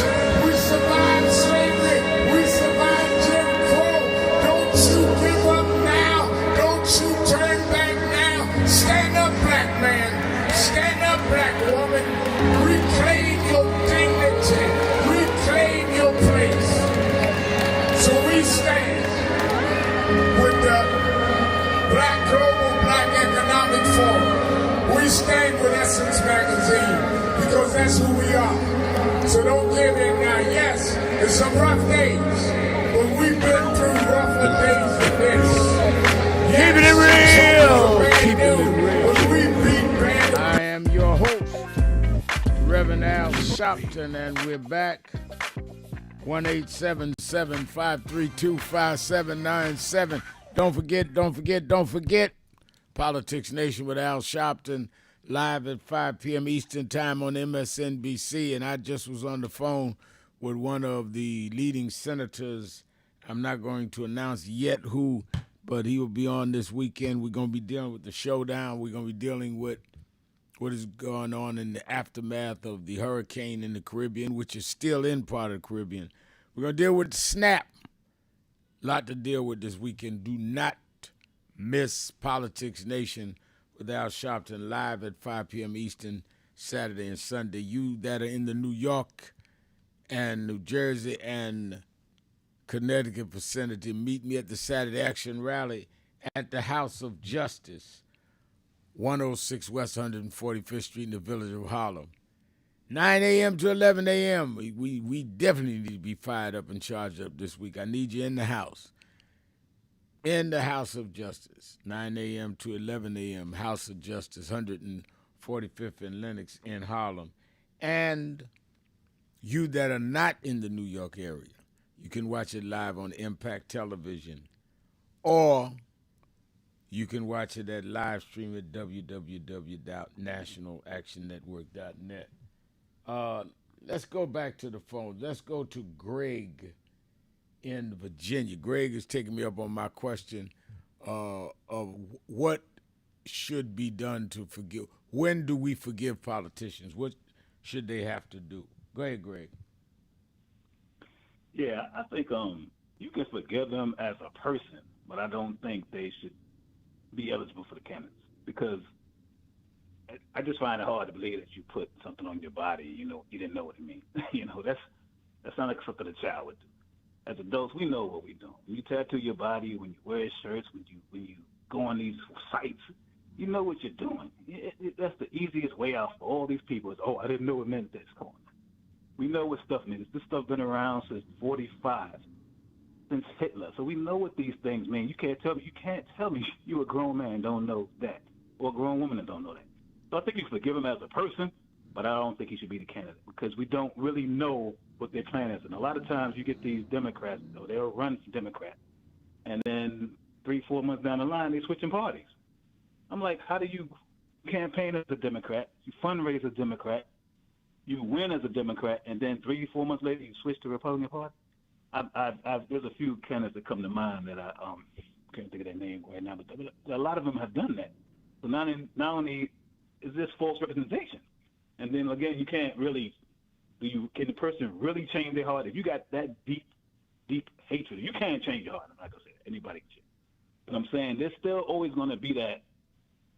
I like to say this. I like to say this when I tell my son this all the time too. I say, look, you got to be careful because you can have a bucket full of snakes and only one of them going to be poison. Are you still going to put your hand in there? No, you're not. So we got to be careful. Group people. I'll say give them a chance to show what you can do first. Show us that you really have changed before we give you this chance to be a senator.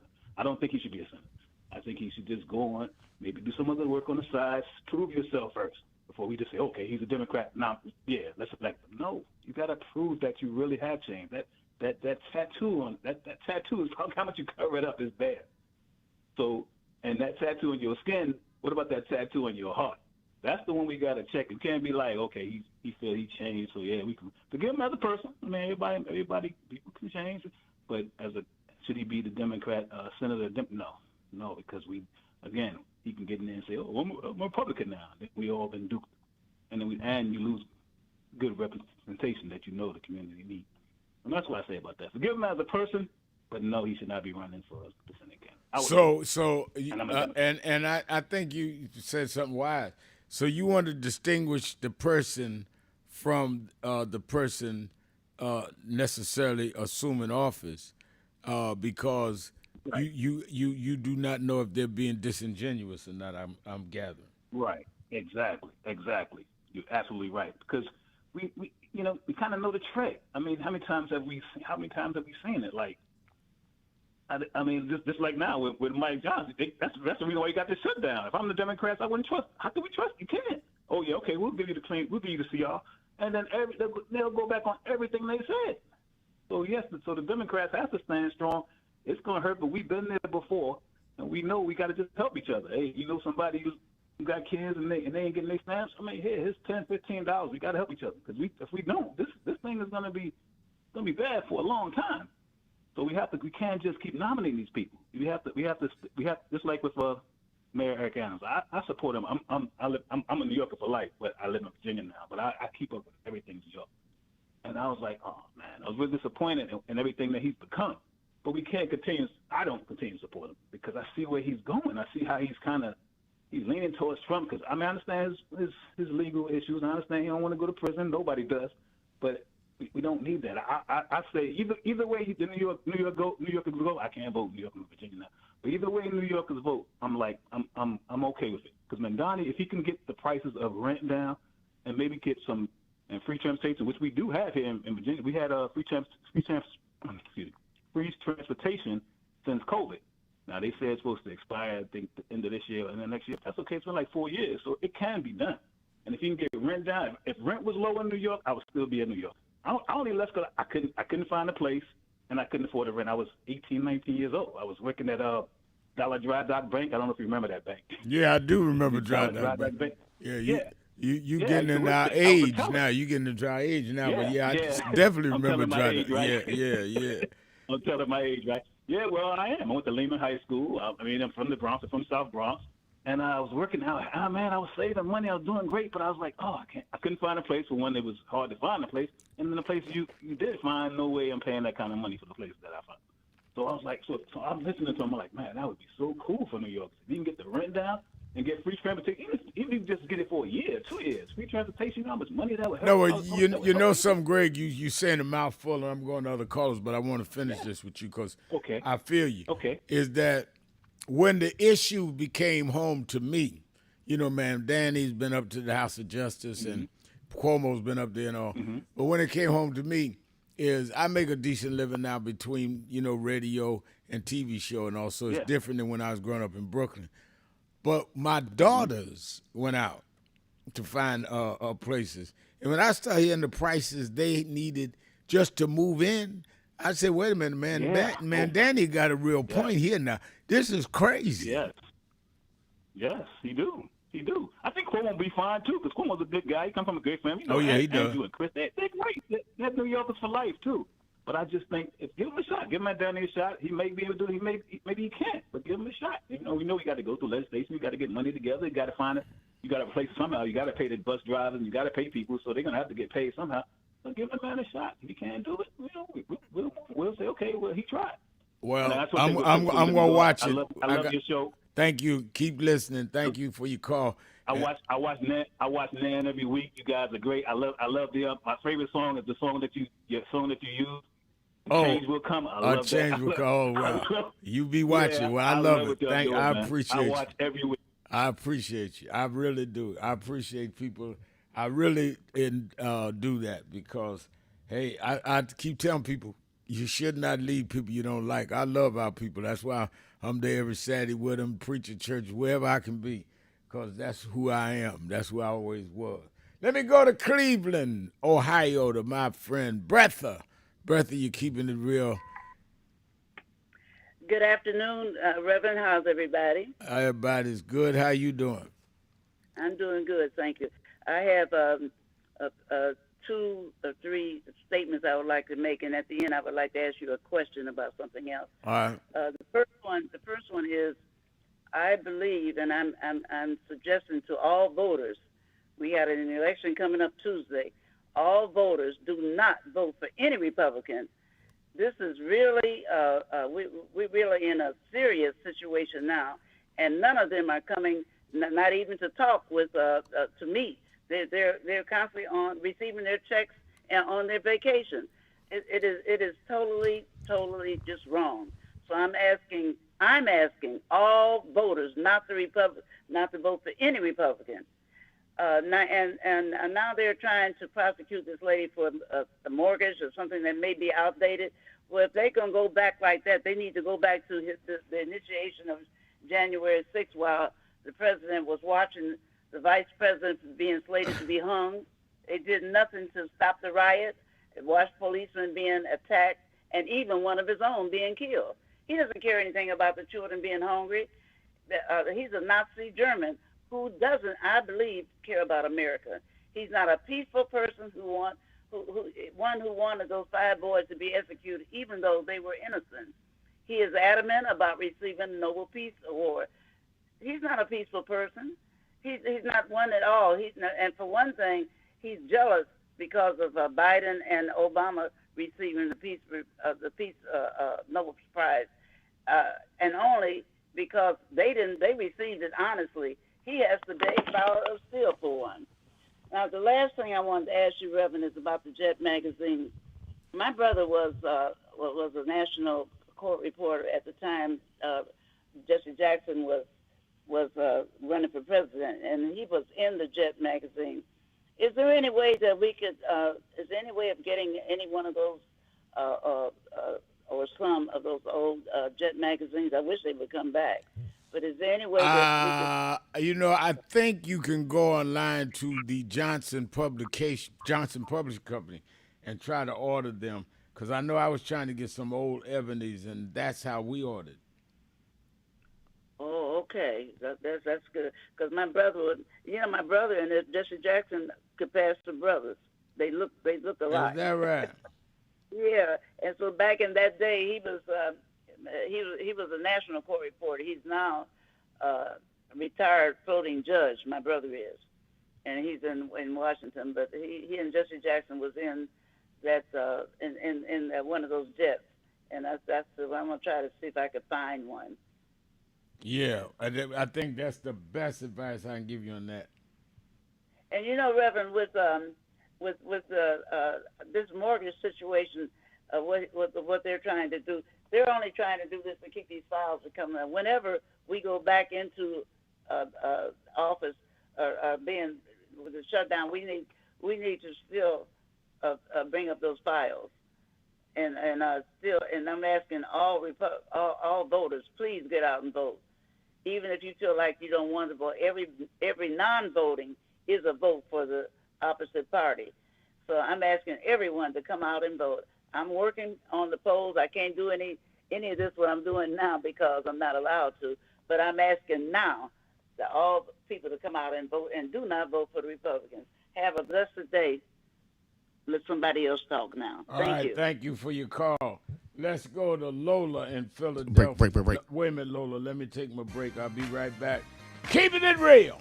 Sharpton. Be right back. So who is Al Sharpton anyway? Who is this 33-year-old preacher without a church? A number of black New Yorkers as well. He is little more than a pudgy exhibitionist who can be counted on to show up, bullhorn in hand, at every racial incident.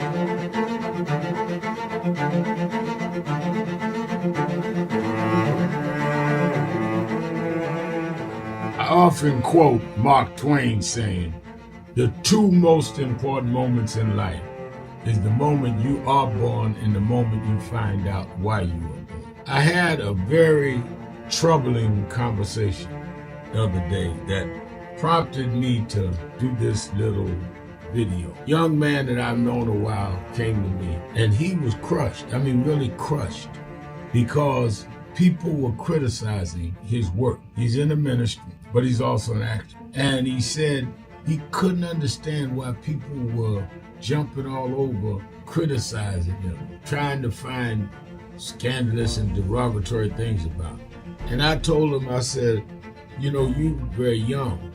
You don't know the road I've traveled. They call me everything but a child of God. A blabbermouth, a loudmouth, too flamboyant, an agitator, a racist, I had to learn. Yeah, right. I was not defined by how others saw me. I was defined by how I saw myself and whether I was being true to myself. Some of you watching this don't like me. And it doesn't matter as long as I know what I'm doing. And I like me for being real. So I'm doing this video to say to you, whoever you are and whatever you do, you may not be in ministry or social justice, none of this stuff, but don't live your life worried about opposition or people that don't like you. You can turn that around. Use me as an example. The same people that call me a scam artist, a con artist, a sellout, or racial hustler and all, I kept going. And the people I respected started respecting and publicly embracing my work. When Coretta Scott King, the widow of Dr. Martin Luther King Jr., had this to say about Al Sharpton. A leader who has protested injustice with a passionate, unrelenting commitment to nonviolent action in the spirit and tradition of Martin Luther King Jr. And I am talking about your leader, our leader, the Reverend Al Sharpton. The other thing that hasn't changed is the National Action Network's commitment to fight injustice and inequality here in New York City and across America. And that's not only a testament to Reverend Sharpton, it's a testament to all of you who are here tonight. First and foremost, to Reverend Sharpton. I saw him when he first came on the scene, and I have marveled at his tenacity, at the development of his intellect, and his devotion to our movement, and much he has contributed to the world we are experiencing. I am honored, and I must say that when I had my debate with Dr. King on the issue of the church and religion, he didn't warn me that after his departure, his space would be filled by another preacher, and that preacher would be Al Sharpton. All you want in life is people that matter to you to say you did all right. And more important, that you can look in the mirror and say you did all right. Thank you, Rev. Thanks for that introduction. Look, we've known each other for a long time. I'm grateful not only for your leadership and partnership, but quite frankly, more importantly, for your friendship. And thanks to all of you, members of our nation's most important civil rights organization. You have been, over all of your years, such an extraordinary leader. You are a voice of truth, a voice of conscience, a voice of practicality around what we must address and what we can do. And I thank you so much for your friendship. I remember that most of the youth around Al's age, he was about 12, wanted to be like Connie Hawkins, a great basketball player, legend, or Earl the Pearl, or Clyde Frazier. Al wanted to be like Adam Powell, a powerful preacher with a social justice gospel. He was very close to, at that time, to Reverend William Augustus Jones, powerful preacher and social justice advocate, and Reverend Gardner Taylor stayed right down the street, and Bishop Washington, whose church he came from, and Reverend Sandy Ray. He wanted to be like these giant preachers. He wanted them to have the edge, however, of the King's social justice dimension. He wanted to be like them. Now he's one of them. Perhaps taller than most of them because of the risks he has taken and the reward God has given him with his gift. I remember so well that I first escorted him to jail. He was around 13 years old, with the jail fighting the ANP. He was in the lineage of our struggle. He grew up in it. We didn't just see him on TV one night. He didn't happen. He came bottom up, not top down.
Keep the dream alive on Wall Street.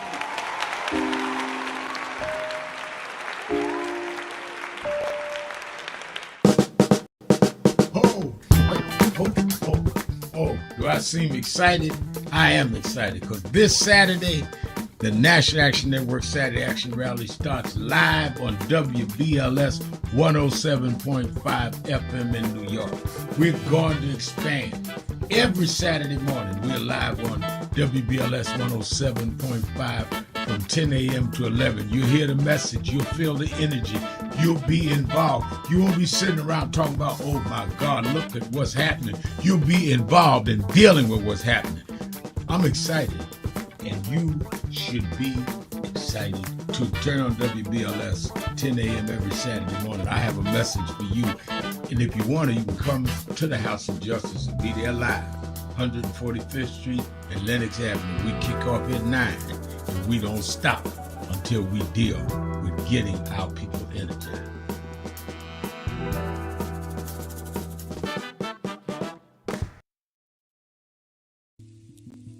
Reverend Al Sharpton, and we're back. 1-877-532-5797. 1-877-532-5797.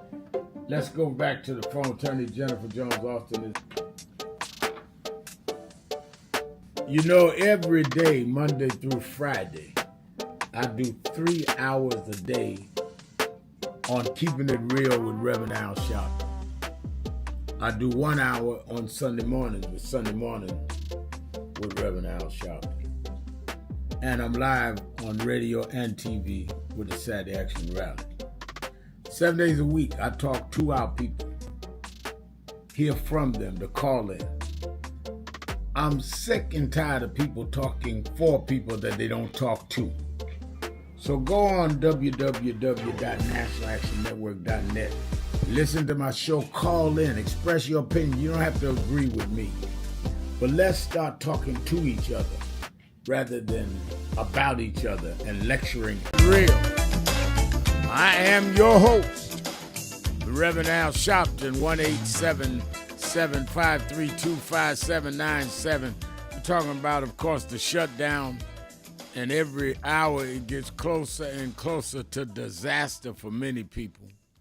And we should not take that for granted. I mean, one of the things that always disturbs me is as I go in some of these TV studios and some of these meetings with executives types, they talk about real life issues like they are talking about objects rather than people. And I constantly try to remind them, you know, you're really talking about people that can't feed their children.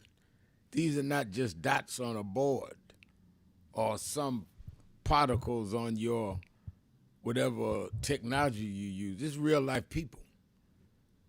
SNAP goes out of money November 1st, which is just 2 or 3 days from now. You're talking about up to 42 million people that don't have food assistance. How long do you think people can go without food assistance? And I think that as we went to the other subject, and we're still talking about that, and we're talking about, of course, the hurricane damage in Jamaica and other parts of the Caribbean. And we talked about the fact that one of our callers said they could not politically forgive the guy that's running in Maine that had the Nazi on his chest, the Nazi tattoo. He could forgive him as a person, but not as a politician. All of that is, to me, wrapped in together, because I think that he raises a point. If you understand the dire situations that we've been put in, that I think that the context of where you forgive a politician becomes clearer. I'm not talking about whether you forgive them as a Christian or Muslim or Buddhist or whatever. I'm talking about as a politician. If you understand the dire circumstances that some politicians allow us to go into, that's a little different than you went to church and said, I give my heart to God. And I believe in that. But that don't mean that I believe you have the right judgment to sit back in office. If you can sit there and allow senior citizens' premiums to go up on insurance, or that government workers can't get a check and got to go to food banks, there is a difference. And that's what I want to hear people explain to me, how they see it. I had a friend that I knew very well that was accused and found he had assaulted some young women. Good friend of mine. Been through a lot. Loved him like a relative. But I told him, I got 2 daughters. And if you did that to either one of my daughters, there'll be no explaining to me. So I guess a lot of forgiveness also has to do with the values and standards you live by. Now, I believe everybody can be forgiven, but I don't believe that forgiven means you return without people having the right and ability to scrutinize you. And all right, let me take some calls on all of this. Lola in Philadelphia, Pennsylvania, WURD. Lola.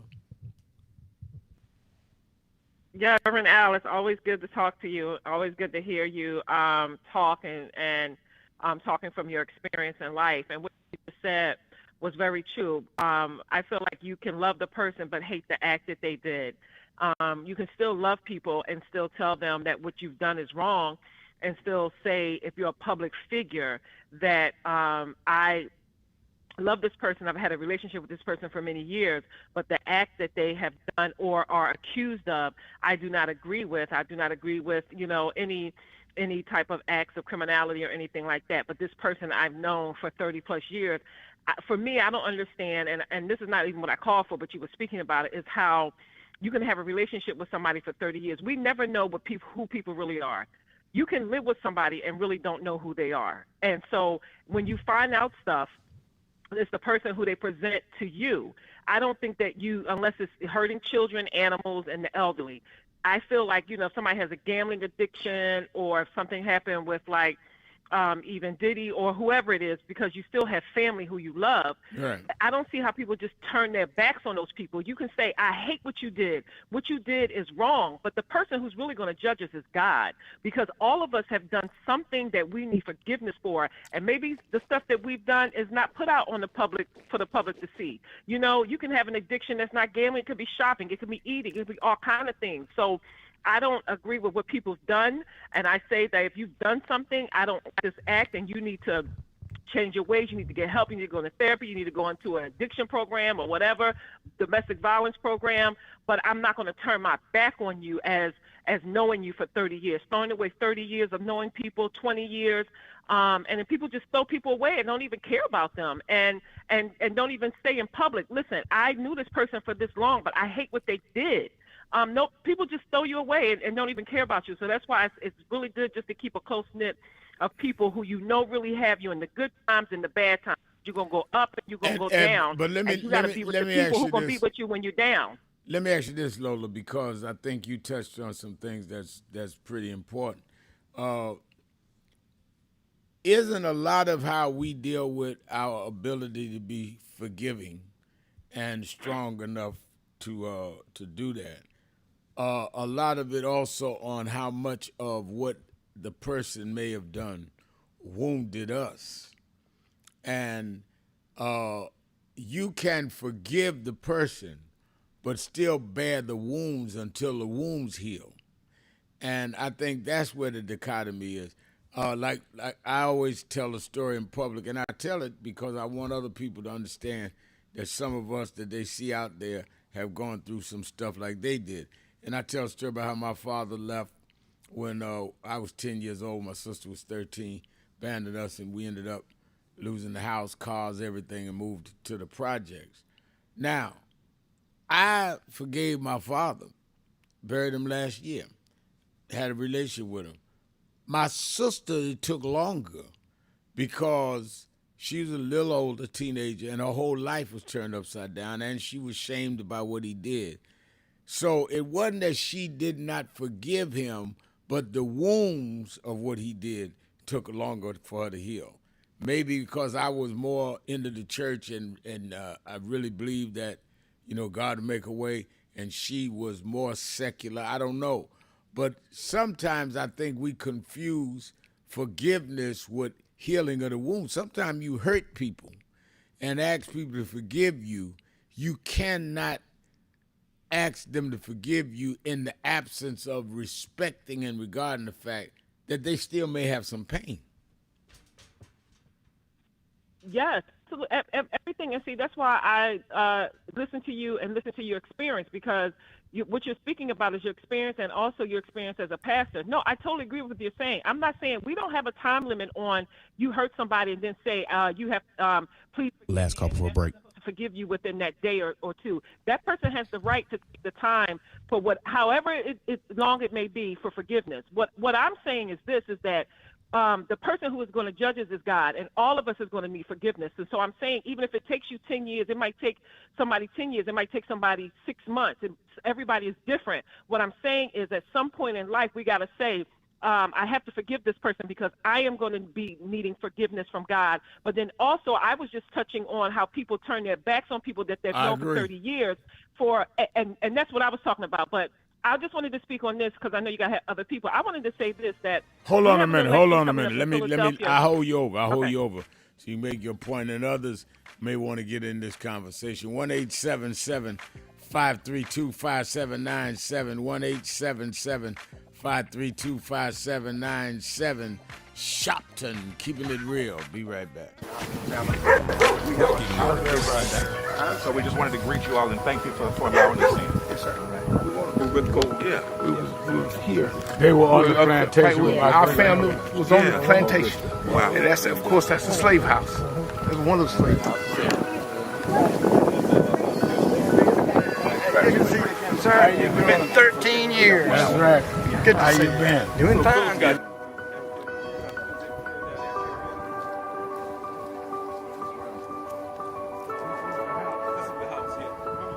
Right, last time. And we, Alexander Shaw.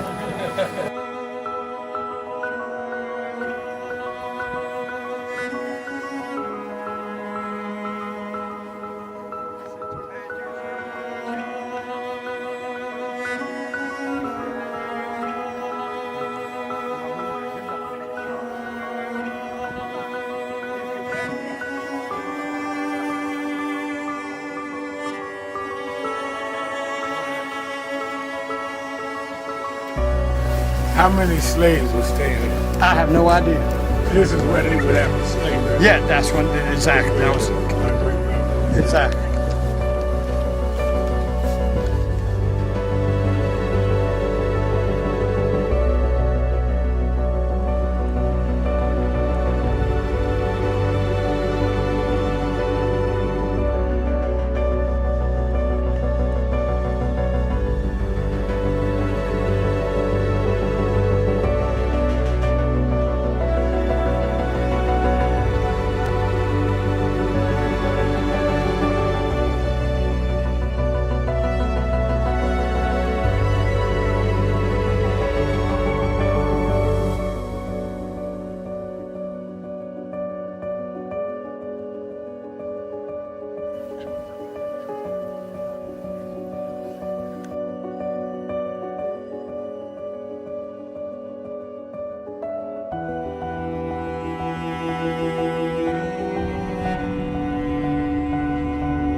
The two people that most influenced my life were from South Carolina, James and Jesse. Jesse right up the road with me. I went over his mother's funeral. Jesse walked me to my mother's casket. Wow. To South Carolina. That's the balance of my life, James and Jesse. Yeah. Civil rights, shoulders. But also where your people from too. Literally. Yeah, right. And when I knew Jesse was from James, I started president. Yeah. And James had died before I knew about him in South Carolina. Oh, really? Yeah. James died December 25th. He died Christmas Day, 06.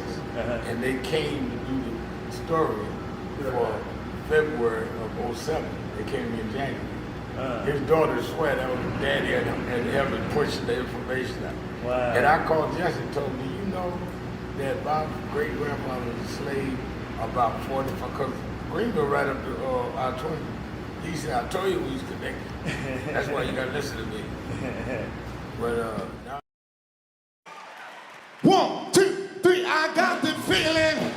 Hey, baby, baby, I got the feeling. How I got that feeling, yeah. Hey, got that feeling, y'all. Come on. Feeling, baby. Oh, I got the feeling, y'all. Can you put your hands together? I got the feeling. Oh, won't you say, baby, baby, I got that. I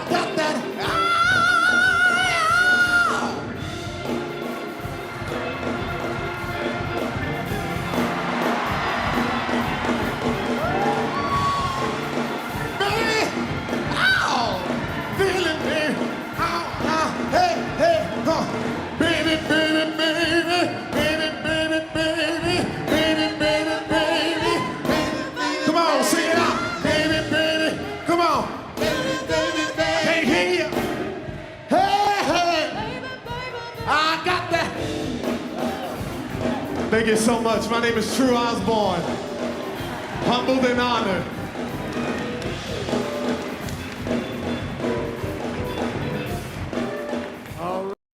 No justice, no justice, no justice. What do we want? What do we want? We are the sons and the daughters. We gotta stand up and make it loud. Just like our God told the Pharaoh, let my people go, go. We are a new generation from the ones who have come before. He's calling us into freedom. Let my people go, go. We never shine, never shade. Give me a papa glory, make the heavens. If you don't say you know what trouble, let my people go, go. The blood, sweat, and the tears that we gathered through the years. If you don't say you know what trouble, let my people go, go. Wade in the water, we did wade in the water. No justice, no. So who is Al Sharpton anyway? Who is this 33-year-old preacher without a church? A number of black New Yorkers as well. He is little more than a pudgy exhibitionist who can be counted on to show up, bullhorn in hand, at every racial incident.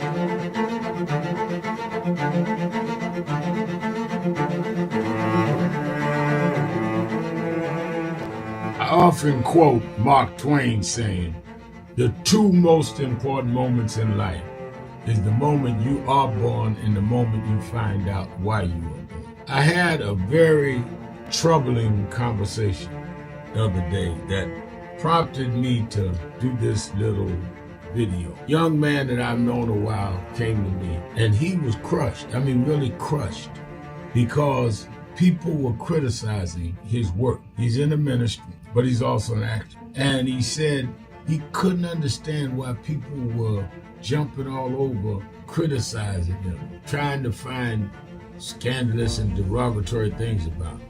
And I told him, I said, you know, you're very young. You don't know the road I've traveled. They call me everything but a child of God. Racial discord, a blabbermouth, a loudmouth, too flamboyant, an agitator, a racist, I had to learn. Yeah, right. I was not defined by how others saw me. I was defined by how I saw myself and whether I was being true to myself. Some of you watching this don't like me.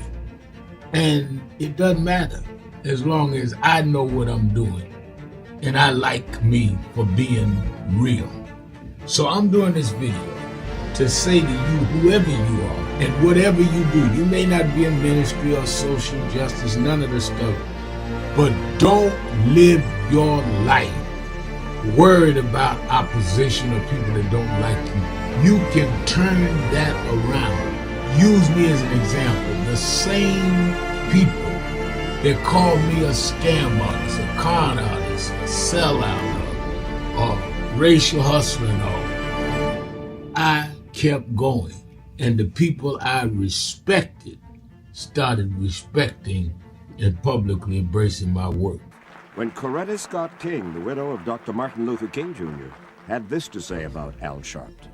A leader who has protested injustice with a passionate, unrelenting commitment to nonviolent action in the spirit and tradition of Martin Luther King Jr. And I am talking about your leader, our leader, the Reverend Al Sharpton. The other thing that hasn't changed is the National Action Network's commitment to fight injustice and inequality here in New York City and across America. And that's not only a testament to Reverend Sharpton, it's a testament to all of you who are here tonight. First and foremost, to Reverend Sharpton. I saw him when he first came on the scene, and I have marveled at his tenacity, at the development of his intellect, and his devotion to our movement, and much he has contributed to the world we are experiencing. I am honored. Keeping it real. Keeping it real. When I had my debate, I am your King host, on the issue of the church Reverend Al Sharpton. and religion, he didn't warn me that after his departure. Got into your comment. Yes, thank you so much, Reverend Al, for giving me this opportunity to speak. So I just wanted to say, can you hear me? Yes, ma'am. I hear you well.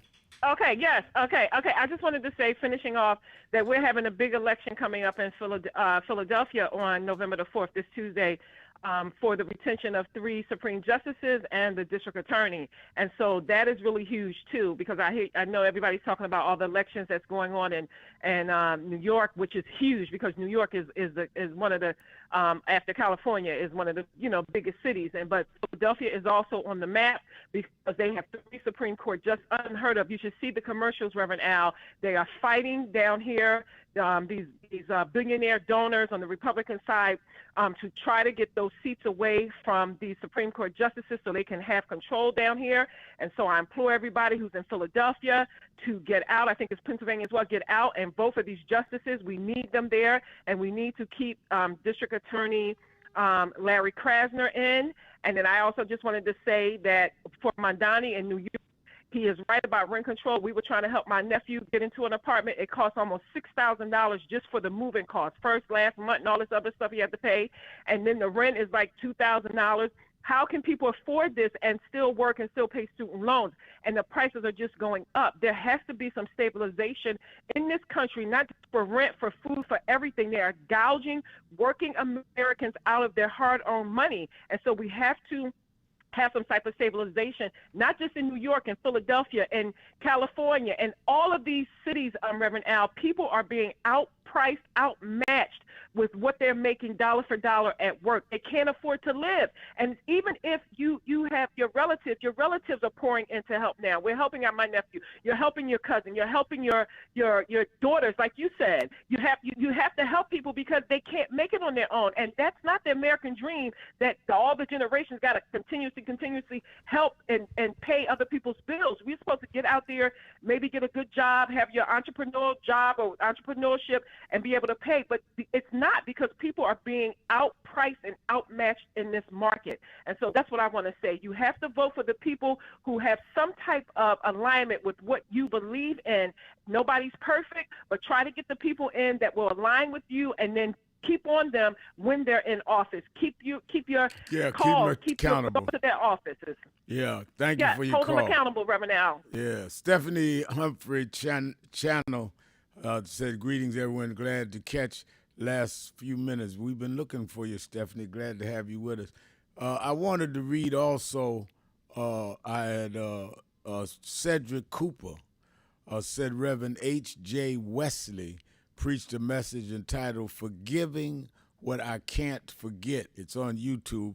It will help those of us dealing with forgiveness. Thank you, Reverend Wesley, because a lot of people, I do a lot of political civil rights show, but you got to deal with human life. And a lot of us are wrestling with forgiveness. And to carry a load around and not be able to deal with it, it weighs you down. And, the guy that the white supremacist that stabbed me leading a march in Bensonhurst, Brooklyn, protesting the racial killing of Yusef Hawkins years ago, and I forgave him. I went to court and said I forgave him. Judge said, that's nice, you Reverend. He gave him 10 years in jail anyway. He did 9.5. I visited him in jail. And the guy looked at me and said that, my father was an alcoholic. I never had anybody in my life to stand up for me. And when you stood up in court and said that you forgave me and that I was an example of the city's racism, not just personal, he said, I realized nobody ever stood up for me but the guy that I tried to kill, you. And I wanted to thank you for what you did for me. And I told him, I said, wait a minute. I didn't go to court to speak up for you or come to this jail to speak up for you. I did it for me. One, I wanted to see if I really did believe and practice what I preached. And two, I did not want to carry the load of you the rest of my life. I'll always have a scar on my chest where you stabbed me. But I'm going to leave the weight of you right here in this jail cell. You got to decide what you're going to do with you. I had to do this for me. And I felt lighter, freer, and free of the fear Because what I didn't want is to spend the rest of my life every time something happens being concerned about that. I was free of that. And instinctively, even now, if somebody come up behind me on a street or airport or somewhere wanting to speak, you almost find yourself jumping because that's how I got stabbed. So that's why I did not rush past this when somebody brought up forgiveness today, because we all carry things even subconsciously, even when you consciously don't. Now, bringing it back into the political realm, which was the point the caller made about the guy in Maine, because I forgave the guy that stabbed me doesn't mean I'd run him for mayor of New York or the governor of Maine or senator. So I think that we've got to be morally correct, but also apply that in the right context. Let's go to John in Milwaukee, Wisconsin. John?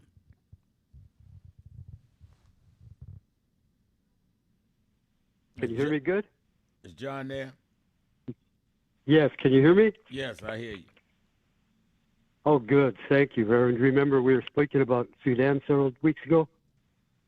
Okay.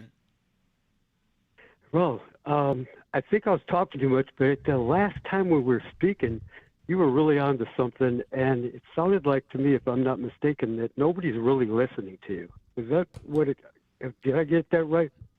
When you speak about Sudan, that really when it boils down to it, they kind of say, yeah, that's really a shame, but then you're left kind of hanging there by yourself. Yeah, I think people are listening and just not doing nothing about it. I think the people in office are not listening at all. They don't care.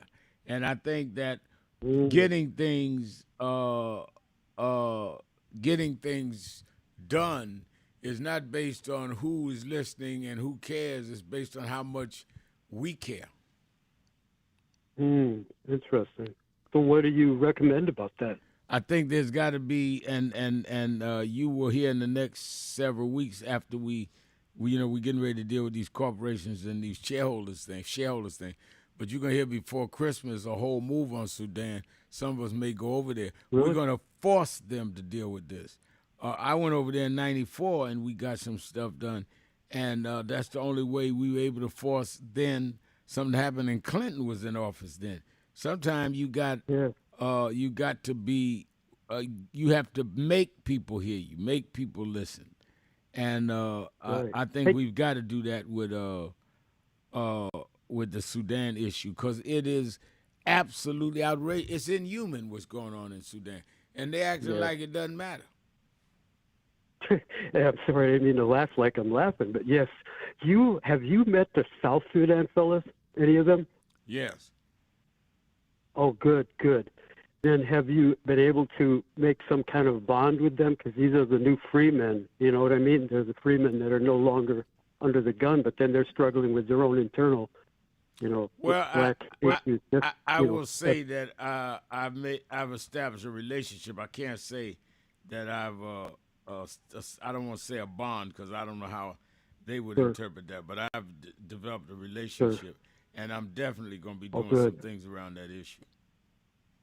Good, yeah, because those fellas, man, they are really at the bottom of the barrel for economic development, and they're struggling to keep their country together now that they're free.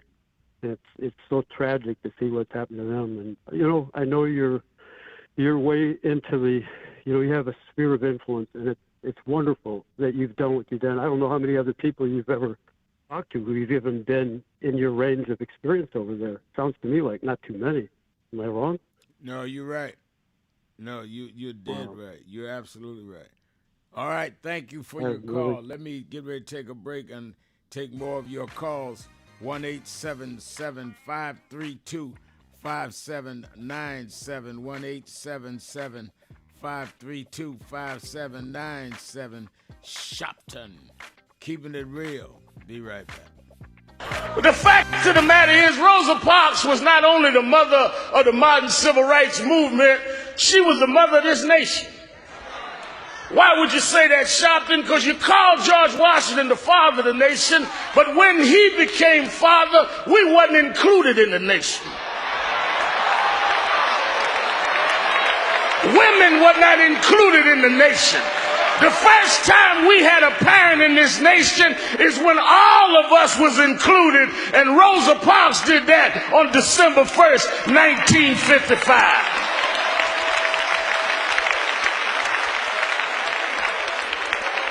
I heard somebody say Jim Crow is who she fought, and Jim Crow is still around.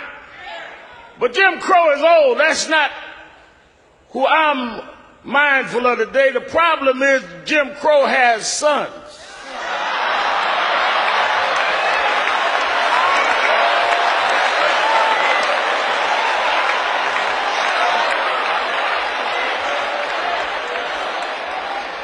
The one we got to battle is James Crow Jr. Esquire.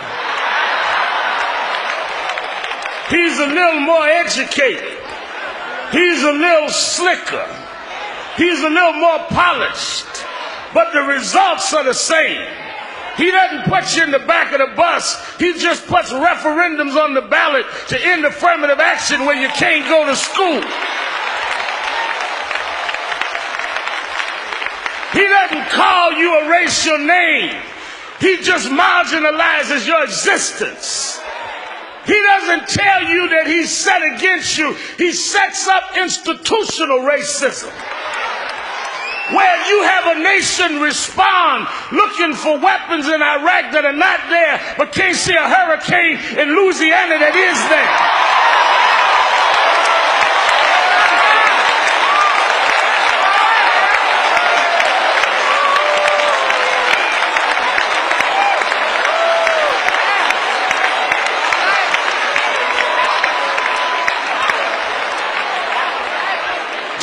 Crow Jr. Esquire.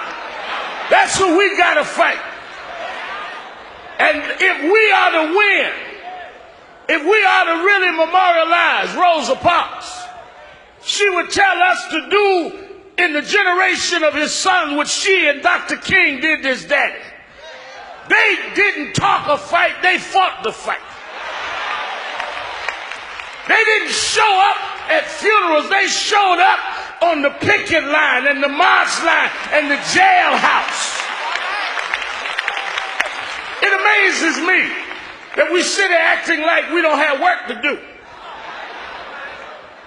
And that many of us in our own community are mocking her memory.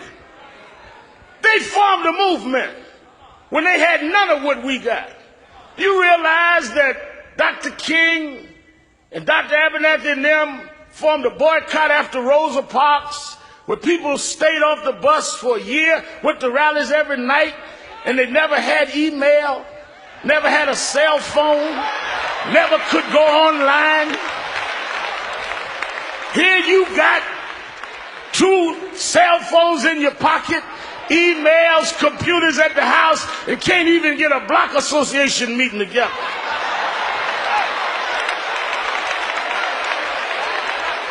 We got so much more that they gave us, and we're doing so much less with it. They went to vote when people were threatening their lives.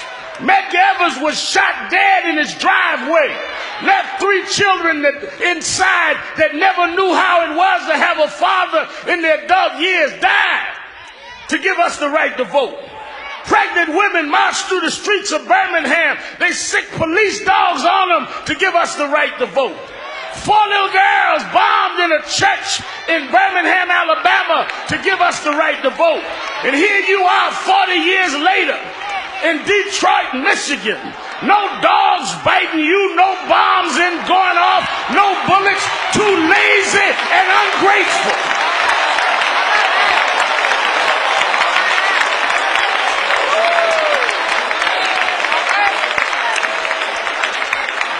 Making mockery of her memory. Making mockery of her memory. Nobody should have to beg you to vote. Nobody should have to beg you to stand up and protect the rights that they died and suffered to give us. You can't take care of one thing on the ballot in Michigan when they had to change the laws of all 50 states. You complaining about one referendum when they did a whole revolution and never fired one shot. And then you turn it around on each other. Why do I want my daughters to visit that stone? Because I want them to know black women are not hoes.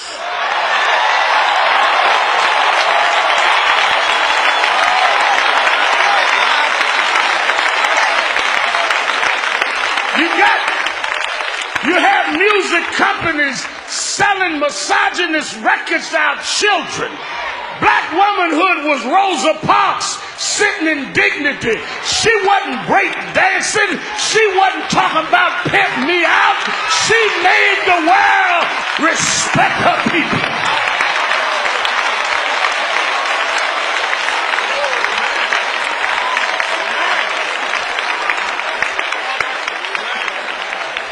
So I want to thank Reverend Jackson and Mrs. Jackson and others that taught us a little younger who Rosa was, and we got to pass that on. Now, I want to challenge everybody here today that when we leave here, you ought to make a Rosa resolution. You ought to make one commitment in her name to yourself. That you're going to either join some organization or you're going to stand for some policy. You ought to make a Rosa resolution.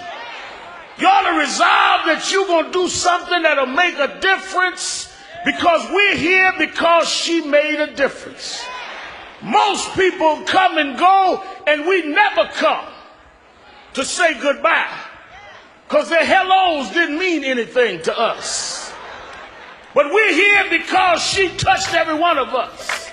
And we need to make a Rosa resolution. I said some of the young rappers the other day talking to me about, well, you get on us about calling women out their names. I said you need to come. You're live. And know the story of a dignified woman. Keeping it real. They make the excuse, man, Kilpatrick said, well, you know, we love Reverend Al Sharpton, and we're back. 1-877-532-5797, 1-877-532-5797, twitter.com, The Rev Al, or go to the message board at live stream at National Action Network. And let me say this again. I've announced it just about every hour of the show. Make sure you watch Politics Nation with Al Sharpton live at 5 Eastern Time every Saturday and Sunday. One of the reasons that I promote it heavily on my radio show is I cannot speak for other TV hosts, but I personally get involved in the guests and people that come on my show. So I really want you to watch it because I'm very careful, particularly during these times, to make sure the right people are on. I don't want to waste people's time because I don't want people wasting mine. Also, let me remind you that in the tri-state area, meet me at the Saturday Action Rally. It's the Saturday before Election Day. I've got a lot I want to unload and download to you. 9 a.m. to 11 a.m. at the House of Justice in Harlem, 145th Street and Lenox Avenue in the village of Harlem. And you that are not in New York, you can watch it live on Impact Television or at live stream at nationalactionnetwork.net. Let me go to the phones before we have to go. Let's go to Cedric in Florida. Cedric. I'm a participant in Keeping It Real. Good afternoon. Can you hear me, Doc? I hear you now, yes. Okay, good afternoon again. And I'm a participant in Keeping It Real every day. I tune in and also chime in on the message board at times. And I want to say thank God for you. You remind me of that Jeremiah, who was like none other prophet during the days because of the fact that he was divine. He was there to be different divine way, sharing God's characteristic, sharing God's character and characteristics for not just for the spiritual, but just for the unjust on everything pertaining to humanity. And there's only one race, that's the human race. And the other thing I want to say in regard to that is that, and ask your input on this right here, should we not only be concerned about not just the Congress on the national level, but our local, our state legislators and what they are doing what they are doing in regards to what's going on in our local municipalities in this shutdown and what's going on with the 42 million not being fed in this coming month, and then how effective we can be in voting and also in knocking on their doors and on our local representatives' doors that what affects one directly affects another indirectly, and we should be concerned and get into the cause of knocking on their doors and bugging them on the phone to the cause that's going on, because they are silent as well at this time. So I want to hear your input, and I'll go from there. Thank you for your call. No, I think that none of what the federal government does or does not do can happen without dealing with the municipality. It can get stuck in your city or your state and still not get to you. So I think that we need to absolutely hold the federal government responsible, and we need to make sure that our state and city or municipalities are the ones that you are putting pressure on to get me the services. We're having a press conference in the morning with the governor of New York, who's come up with some state money for some of the SNAP people that some of us are going to join. We need to be involved at all levels of government, and I think that is extremely important, what he said. I see Miss Eunice on the board. Miss Eunice in Chicago calling. Let me go to Miss Eunice, my dear friend in Chicago. Good afternoon, Rev. A little late. I'll be gone away for a few days. And I just want to say briefly, this is the most despicable, corrupt administration I've seen in my 92 years. And there have been many. They want us to make wrong right and right wrong. And you can see and hear what they're doing. And I say, God bless us all. We can't sit back and twist our hands and do nothing. We're in dire straits.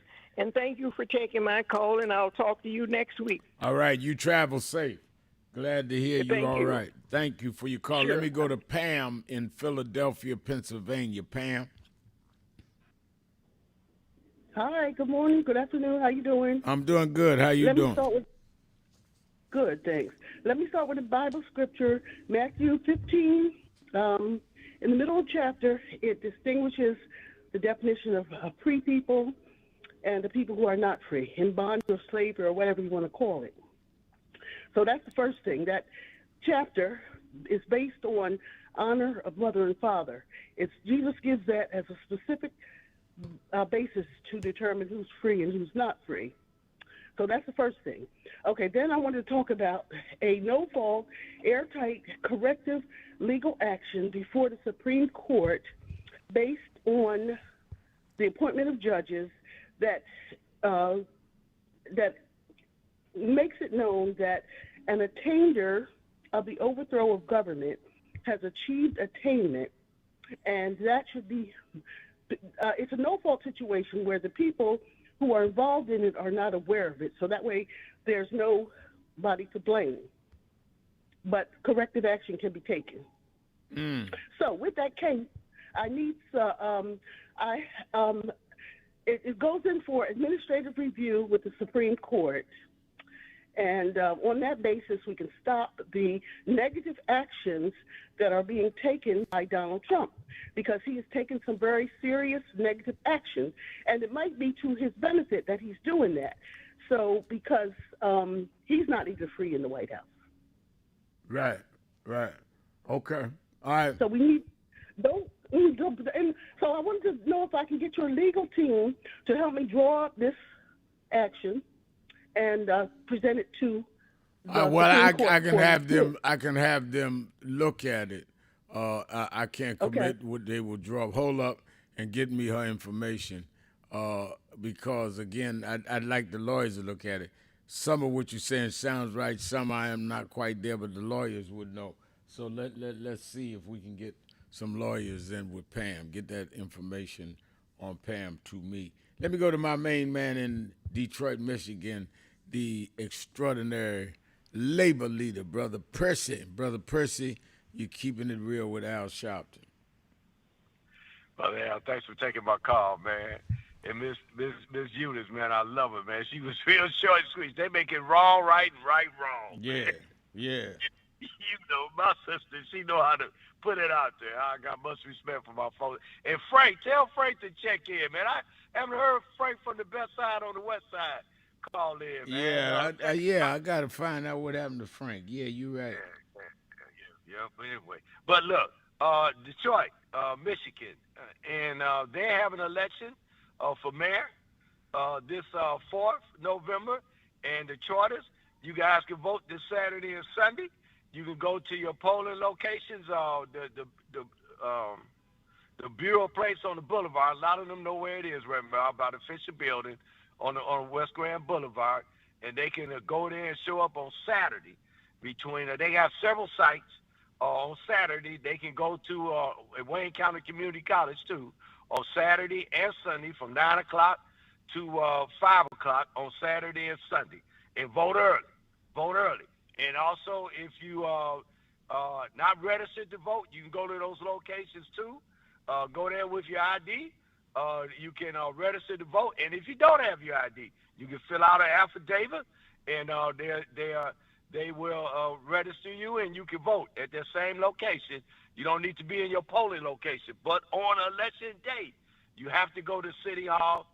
In Michigan, you can register to vote and vote on the same day of election day, but they are distinct locations that you have to go on election day to do that. Just want to get that out there, Rev Mal. And I want to get out, too. I can't wait for this election to be over with in the city of Detroit, because I'm already ready to get in City Hall to get with the mayor, whoever it is, to make sure that they are bringing the workforce in Detroit where we can earn to learn and build to buy homes and properties. With all this new property that we got in the city of Detroit, we want residential and commercial buildings built up with our people being trained to do it and own it. I love it. I love it. Thank you for your call, as always, and I'm glad to hear it. Let me say that I just got word. Thank you for your call. I just got word that the jury in Illinois has found former Illinois Sheriff's deputy guilty in the second-degree murder and fatal shooting of Sonia Massey. Many of you remember. Oh, praise God.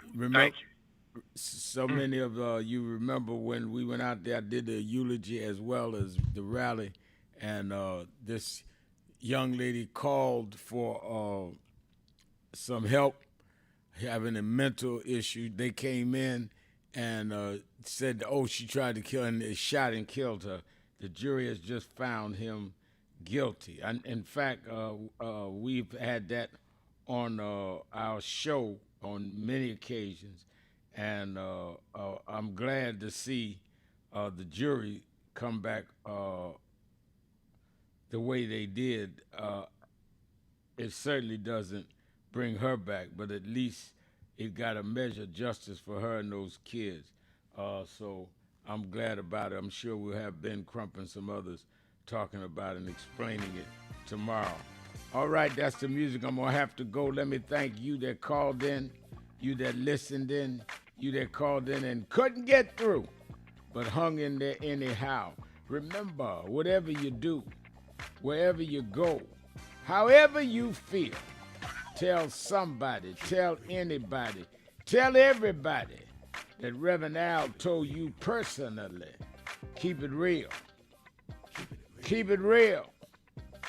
Keep it real.